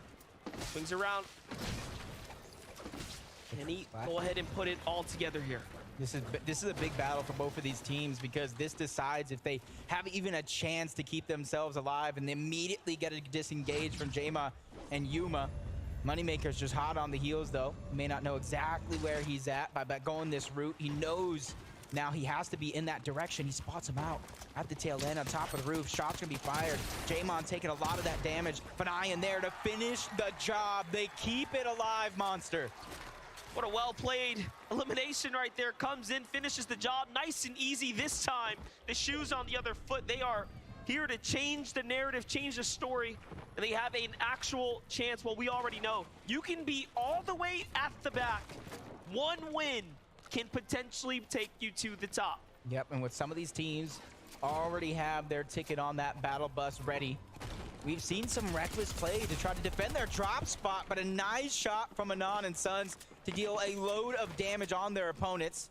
All about how you capitalize on this opportunity now. And you can see the crouch coming out from Anon. He's trying to hide exactly which direction he's going to come from, but FKS doing the same exact thing, trying to peek through one of these windows, and he has a gold sharp tooth. He could definitely one pump either one of these players. I'm sorry to say it, but FKS and Adapter just really representing as far as their drop has been better. They have really, really out-dropped Sons and Anon every single round that we've seen here for the most part. This is the first time those Sons and Anon have found a very good and promising loadout here at the Temple. But the positions have switched. Usually it's Sons and Anon playing from the low ground, which hasn't really worked out for them. Now he has the side angle and a lot of damage onto Adapter. He's trying to follow it up with combat SMG, trying to get him to expend as many of those resources as possible to make the fight that much easier. A little peekaboo shot from Adapt. FKS trying to clean that one up as well, but they just get pushed right back into the same box. Shields are going to get dropped. One's going to go down. Adapter trying to hang on his final lifeline, but Sons with another angle. They win the most important battle of their day so far. What an incredible win right there, and all of a sudden now, that could be the run. Dreams shattered. Hopes being made at the same time. Not too many contested fights actually go down over here towards Brutal Bastion, even though it is contested. A little bit of a north and a south split between the two teams, which kind of maybe explains why they might be lacking a little bit when it comes to Storm Surge versus other contested teams here in the game, but they don't know exactly where their opponents are at. Rolls has the loadout that he wants. He wants to go ahead and pick up that big pot. Side sets the sniper. Cheatin' and Pixie are so far away, and they have that elevation, so it's not going to be an easy find to take advantage of. While Phaser, he found something. Tries to go for a quick couple of early shots. Snazy immediately builds up, takes that elevation away from Phaser. King is a little bit too far away, so if they're able to pounce rather quickly, that'll be two separate 2v1s. But it does look like Podesai is going to go for a disengage momentarily, which allows Phaser to kind of stabilize, reclaim his position, and reunite with King. Very, very important set of engagements in front of King and Phaser here if they want to make it to top 25. Ping, Kyrie need to do the same here, and the Eclipse state is starting to get a little expensive. A lot of teams nearby. Meanwhile, Edgy falls there. Fights happening here. All in the last game. Pink and Vico taking that heated streak here directly into the next game. Already in a battle. Already trying to turn online here. You know, feeling pretty good. It's up against Shalom. Shalom made an end game there as well. That was a big, big turn of events for him. See Pink and Vico right now. Now that they more than likely punch their ticket to the finals, playing a little bit more loose, a little bit more reckless, trying to repeat the fragging ability that they had in that last game, going a different direction than some of the other games that we've seen so far. Third party coming in, making NK Papa's that job that much harder as Vico continues to go ahead and push them in, take away a lot of their territory. Pink is on the other side, but he needs to be careful because he's running out of resources to work with. But it does look like it is going their way continuously. One false move and it can be all over for Shalom here. He has to hit this shot, but he's missing it. Vico finds his first, and down goes MK Papa first. Shalom now solo, but there is a duo starting to fire in. That might be the saving grace here, as they did not get the full finish with Shalom back against the wall here. Vico continuing to push in. He's heated up. It's looking good, but these are not his walls. Hurt now from the third party. Back down to the low ground. Vico and Pink back up. It's cost them so much. Heals, material, and everything in between. We know they're top 25. But in the But at the cost of Shalom's game potentially here now. The mini-map is showing that the third party is getting fourth partied, making sure everybody has an invitation to the celebration, and that allows Pink and Vico a little bit more flexibility to continue the 2v1 onslaught, and they finish the fight. They send him back to the lobby and end the run for Shalom. Shalom and MK Papa were right on the 13th spot. But if you just took away 10 points, they would be on the bubble, on the line inside the top 20. So we'll see if it can hold up now. They'll have to hold their breaths until the next game. If we saw a repeat of last game, it's gonna be tough. No, it definitely is, especially now that they have to sit and watch. Only place on the leaderboard they can go is down, but at least they've secured their spot thus far. Source taking a little bit of damage. Taking a few seconds to try to heal up here over towards Steamy Springs. I see Bully and Shadow in their lines of sight. Just Shadow, actually. So this kid give Bully a chance to try to alleviate some of the pressure or just continue to rotate as Skits and Sorif do go down to Duke and Edgy. Duke got to be feeling himself after that huge 2v1 against his NA counterparts. And just got to ask if he has the reboot card, because there's a chance to get Edgy back into the game, as it does look like he's going towards the edge of the zone where you'd think some, or at least the least amount of players are at. Duke, by far, the play of the weekend. That clutch, incredible, coming out of game 3, securing them inside the top 10 so far. Now, the team that probably needs the crowd's energy the most, Epic Whale and Clicks are on 24th position. And we want to emphasize, to get out of the lower bracket, you have to get to 25th position or better. They are just on that line. One mistake, and it is over. You just have to figure out a way to dig deep, get that energy. River and Gazer going up against another duo here. Rapid, Q, and DX. Shots also coming in from around the map, making it that much harder to try to take this one in a convincing manner. But the piece control goes on over, but a great shot by Rapid to go ahead and get a knock onto one. Quickly going to clean that one up for the Siphon. Getting that refresh on the maps as well. You can see he's max. QNDX ready to continue putting down the pressure, advancing forward every chance that he gets, trying to cut him off. River's going to be by himself. A little bit of a miracle is going to be needed, but he's quickly keeping them on the run, going up elevation. Definitely one box at a time. Trying to tear down the walls of his opponent, give himself some real estate to work with, trying to stabilize his position. And momentarily, he's going to do just that. And another shot being fired onto Rapid, so the bait and switch is going to come in, and they played that one to perfection to take down River. Let's go. Well played for Middle East right there. Meanwhile, Tahi has to clutch up for death. This is it. They're working together right now. They find Degueda there on the rotate. Very nicely set here for the rest of the game now. They can pick up these materials. They can pick up the extra finds here.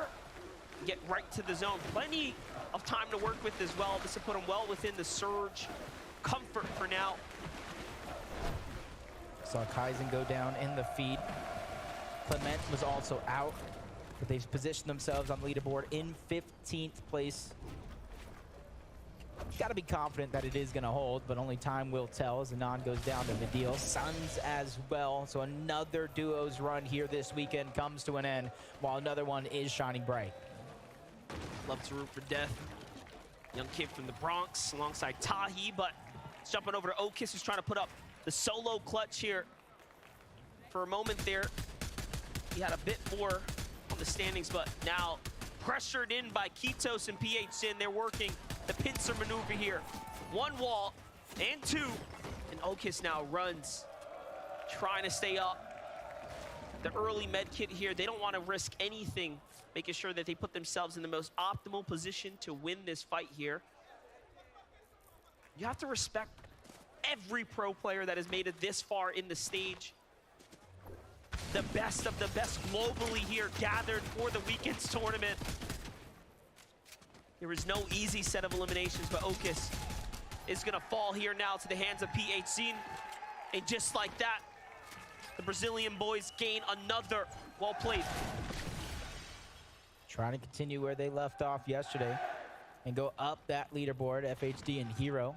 Those look like they got a little bit of a slower rotation compared to most in this game.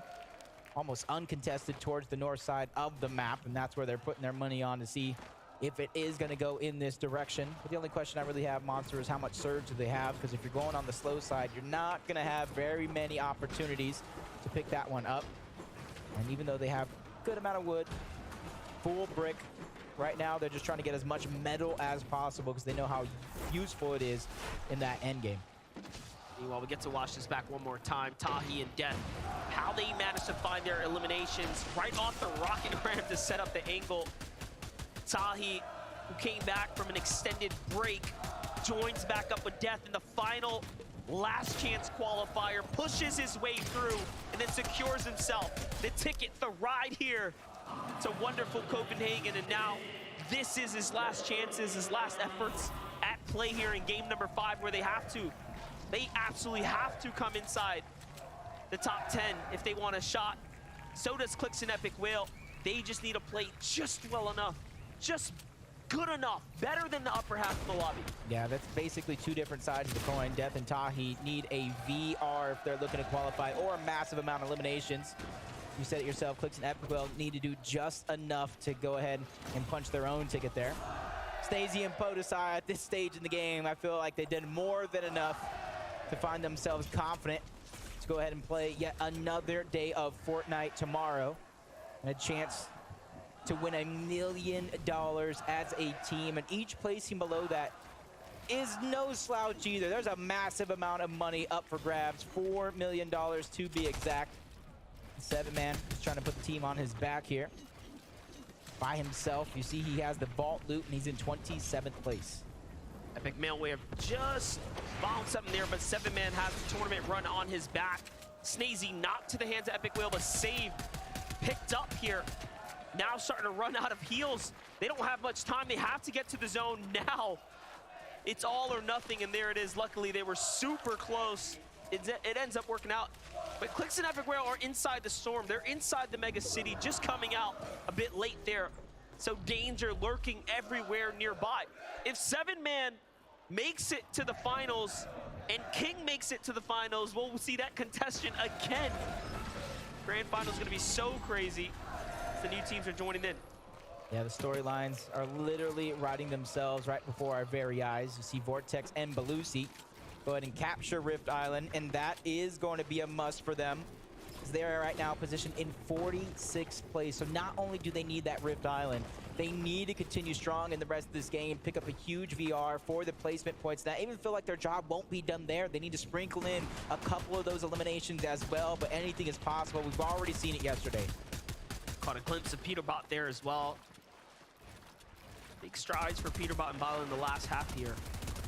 And they keep up the pace, but first, YKZ have to do a lot more. See what Frosty's can do. Frosty's got a lot to work with here, but the pressure is on as he is on that line. He is the protector of the 25th line, if you will. He's got Rauru just next door, Death and Tahi. All teams that would love to go ahead and find these eliminations. Have to have a little bit of that goal line defense. Not let anybody squeak past them. And that could be a different type of pressure itself, knowing you are in 25th place. Anything can happen. Peterbot and Byla have shown that as well. To qualify to this stage, the different weeks of qualifiers and the grand finals, they fell short with different teammates. But they went ahead and remembered the recipe for success. When they were teammates, they got a first place finish in FNCS Championship. The following season, they got a 6th place finish as well. So they realized what works.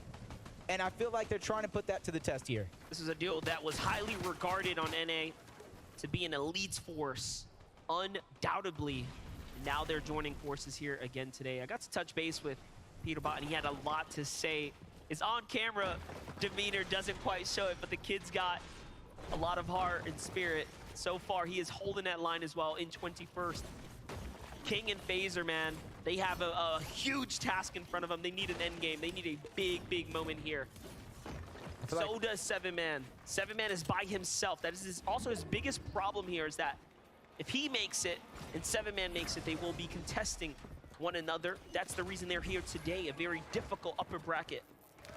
Yeah, it just really goes to show how much all of these players are tested, not only throughout the weekend, the day, and in this game. Decent amount of the lobby. I should say the bottom half of the leaderboard. Some of them are in a big situation with their backs up against the wall. Cooper goes down to 7-Man.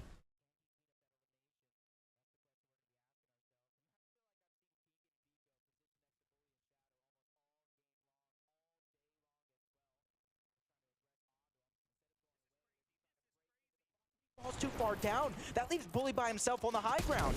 The wild part about it is Shadow has that, like, all that potential to really finish the job. We've seen him come back with late tournament strides and key his way through teams. That is where he plays best. But unfortunately, he's caught out trying to go against the fired up Vico and Pink. They're just, you know, in the zone, in the stride right now. And it's truly showing. And they'll find themselves this elimination. This will surely secure the deal now. It's over, it's done. Bully has to put the rest of the tournament on for himself here. You know, they have to at least be proud that they went from being one of the teams placed last up into the 30 spots. Yeah. Can he push a little further? Solo is going to be a crazy task. He's going to have to dig deep to perform that.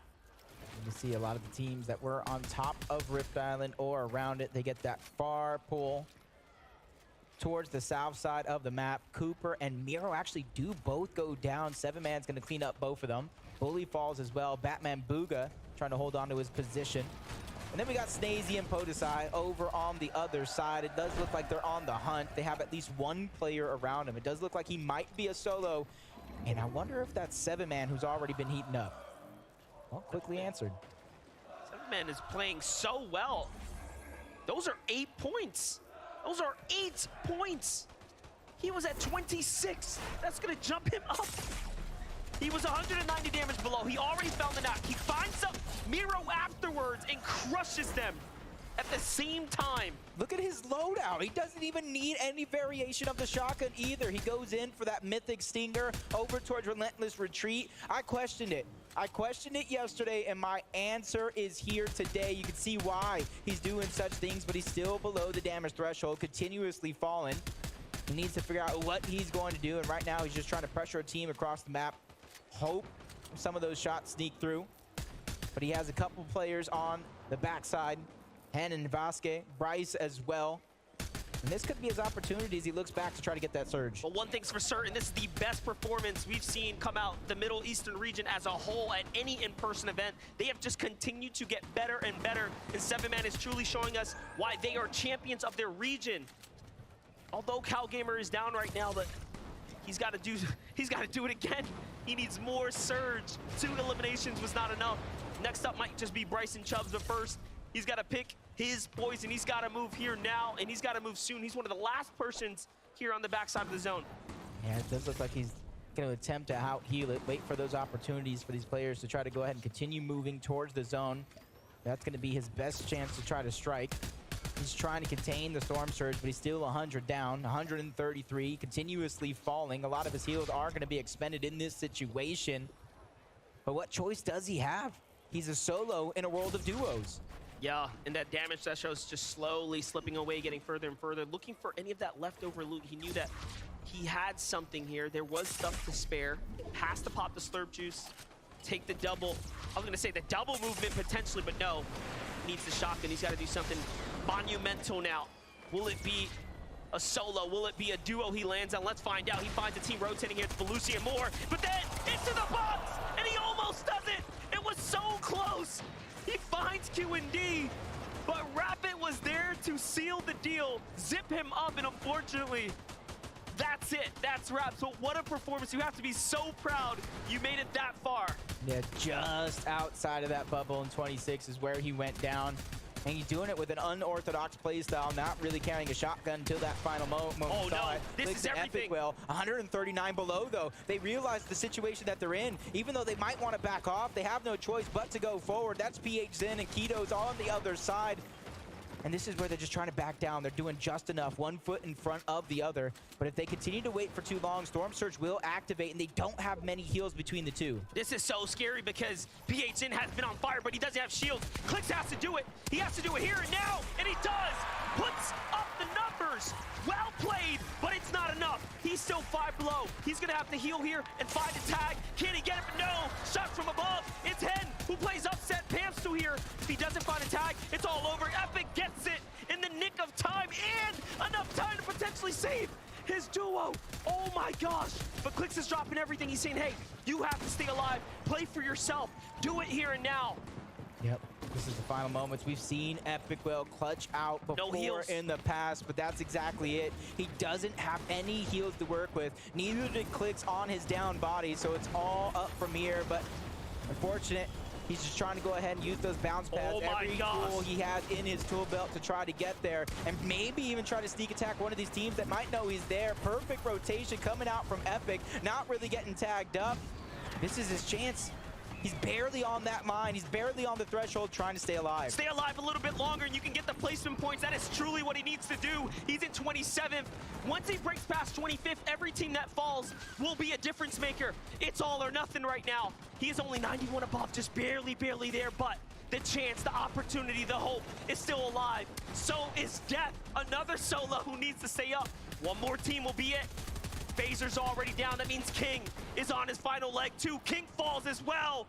And they are down and out. Epic Whale is now on that absolute line here.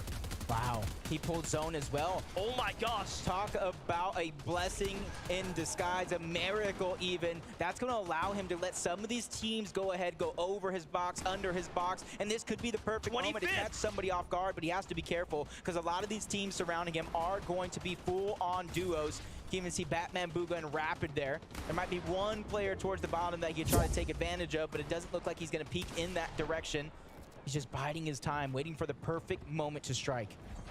2 points already given to him. 2 more points now. No. Top 23, but the surge updates as teams start to fall here. He's the final line. He is the one below. To his left, to his right, players everywhere, but the zone is behind him. And now, off he goes, 200 builds in front of him, showing you guys why he is a 6X FNCS champion. Can he clutch up? Surely he can. There's a player there. He sees the builds come out. It's fresh wood. Can he break it? No. Decides to go for it. 18 seconds now before the zone starts to close and move in. Players jumping everywhere. Zone's on his tail side. Crash pads in front of him. He takes one. Left exposed. He's nervous. Tensions are high here. Time is definitely ticking. Only a few seconds left before Storm Surge activates. This is going to be the moment right here. It's all or nothing for Epic Well, trying to stay alive. 293 below the threshold. He's trying to move forward. He sees a couple players in front of him. The damage is there. He's trying to do just enough. Playing a game of peekaboo, but he's still below the damage threshold. One tag, but no! Bila finds him! But did he do enough? Did he get to top 20 or not is the question. It's gonna be so very close. How many points did he earn? Back into the game though. The line is there. Peterbot is firing his way up to the top, and he's still going! Finishing the job that Epic left off. A clean finish there onto Rapid. He's hoping and praying that every one of these teams are below him are getting eliminated by people who already have their spot secured, just like Peterbot and Bila. They're inside of that top 25. They're trying to push themselves even further, and he's hoping that it's them who take down some of these players. Moneymaker, Fnayan are going to be right below Bila. That's one of the teams that needed a big game here on the day. High ground's going to be stolen away from TK and Quanti. One of them's going to go down. The crash landing comes through, but Peterbot just dunks him out of the lobby. Peterbot turning online now, but he loses Bila in the process now by himself. Peterbot has definitely done enough to get to Sunday finals. At this rate, it has to be. But Groles on the low ground here for Clownski has to put up the numbers. This is incredible. If he does enough, he can actually push players out of their top 25. This is one of the few players that needs a little bit more. But Deal's in front of Peterbot. There's still a few top teams in the running here. Yeah, there's only just a couple of teams outside of that bubble that need these big points. Top 7, every single player left is going to be solos. Peterbot falls. He was just on the bubble as well. Noxy getting an elimination onto Lucy. Final 4 players. This is it. These are the moments. Noxy falls. 1v1 situation. Vidil versus Grols. A player who already has a spot versus a player who needs a big win. Grols goes down. Vidil takes him out. But who qualified? That's the question we're asking. What a well-played fight it was, and Vidil and Savage get a win like we know they should. Absolutely deserving, and you have to give him the crown. We'll be seeing them at the finals. You can see the celebration, the loudness. Frankie on the stage, let us know. Vidil and Savage, not only did you just take the victory royale, you have also topped the leaderboard at the end of day 2. Congratulations, Vidil. I know you feel a bit on a high right now, but can you put this moment into words for me? I don't know. It's just funny. I don't know. I don't know what the other people doing, but I guess it worked, yeah. You were winning. That's what you were doing. Savage, what was it like watching this man solo clutch? I mean, I'm speechless. Like, this guy has to be the best player in the world after what I've just seen. Like, I just can't believe my own eyes. There was a reason that you wanted to duo with him, but did you imagine this moment when you first reached out and said, let's duo? I had no idea what I was getting into, but this kid... Oh, sorry. It's okay, it's okay. We'll allow it this once. I want to come to you, Vidil. This is your 8th LAN, I believe, so you've got plenty of experience under your belt, but you have never lifted a trophy before. Can you imagine yourself now at the front of this stage lifting that trophy? Yeah, of course, yeah. Easy. And what does it look like to you? What was that feeling in your brain when you think about lifting that trophy? Well, I don't know, like, I would be so happy and like so proud of myself, and then, yeah. And I want to come to you one last time, Mr. Savage, because there have been people in Copenhagen cheering for you all day. What would it be like to hear their voices tomorrow? I mean, if we could do this tomorrow, that would be, that would be crazy. So, yeah, I'm gonna go back to the practice room now, focus on the day tomorrow, and we'll see how it goes. All right, we'll let you get back to it. Copenhagen, please, one more time, Mr. Savage and Vidil!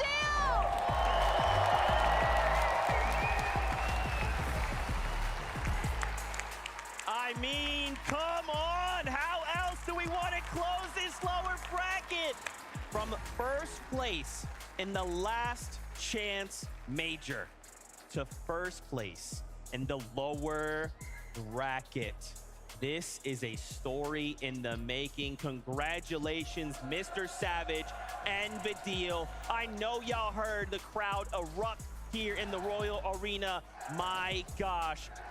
To come down as well to a solo fight. I mean, the thing is, though, is that time and time again, these guys have seen themselves in a solo situation. In game number 1, it was Mr. Savage. In game number 3, it was Vidil. But look at Vidil right here with so many eliminations already, and then going into a 5-1v1. He was prepped, he was ready. These guys have already shown they can do it, and then they did it once more. So locked in, so focused, so ready for everything put in front of him. Again, you mentioned it, right? All throughout the year, we constantly talk about these guys in solo situations.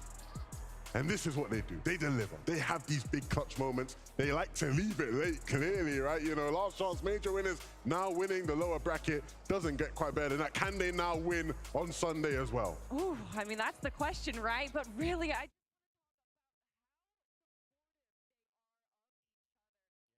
much they have each other's back, and look at that first place coming out of the lower bracket with 249 points, but also Agers and Kanata coming in second. We all knew after Major 3 that this duo had it in them, but then they faced the impossible task in day 1, going up against the likes of Malabuka and Thomas HD, but we all knew that they were capable of showing up. 100%. I think when you look at all of those teams that were there on that page, right? You know, a lot of these are names that we expected to make it through the lower bracket when given that opportunity, and they have not disappointed. Of course, the main man himself here walking up, soaking it all in. How can you not? He's had so many fans and supporters here today. Almost everybody you speak to says, yeah, I want to support Mr. Savage. I want to see him qualify.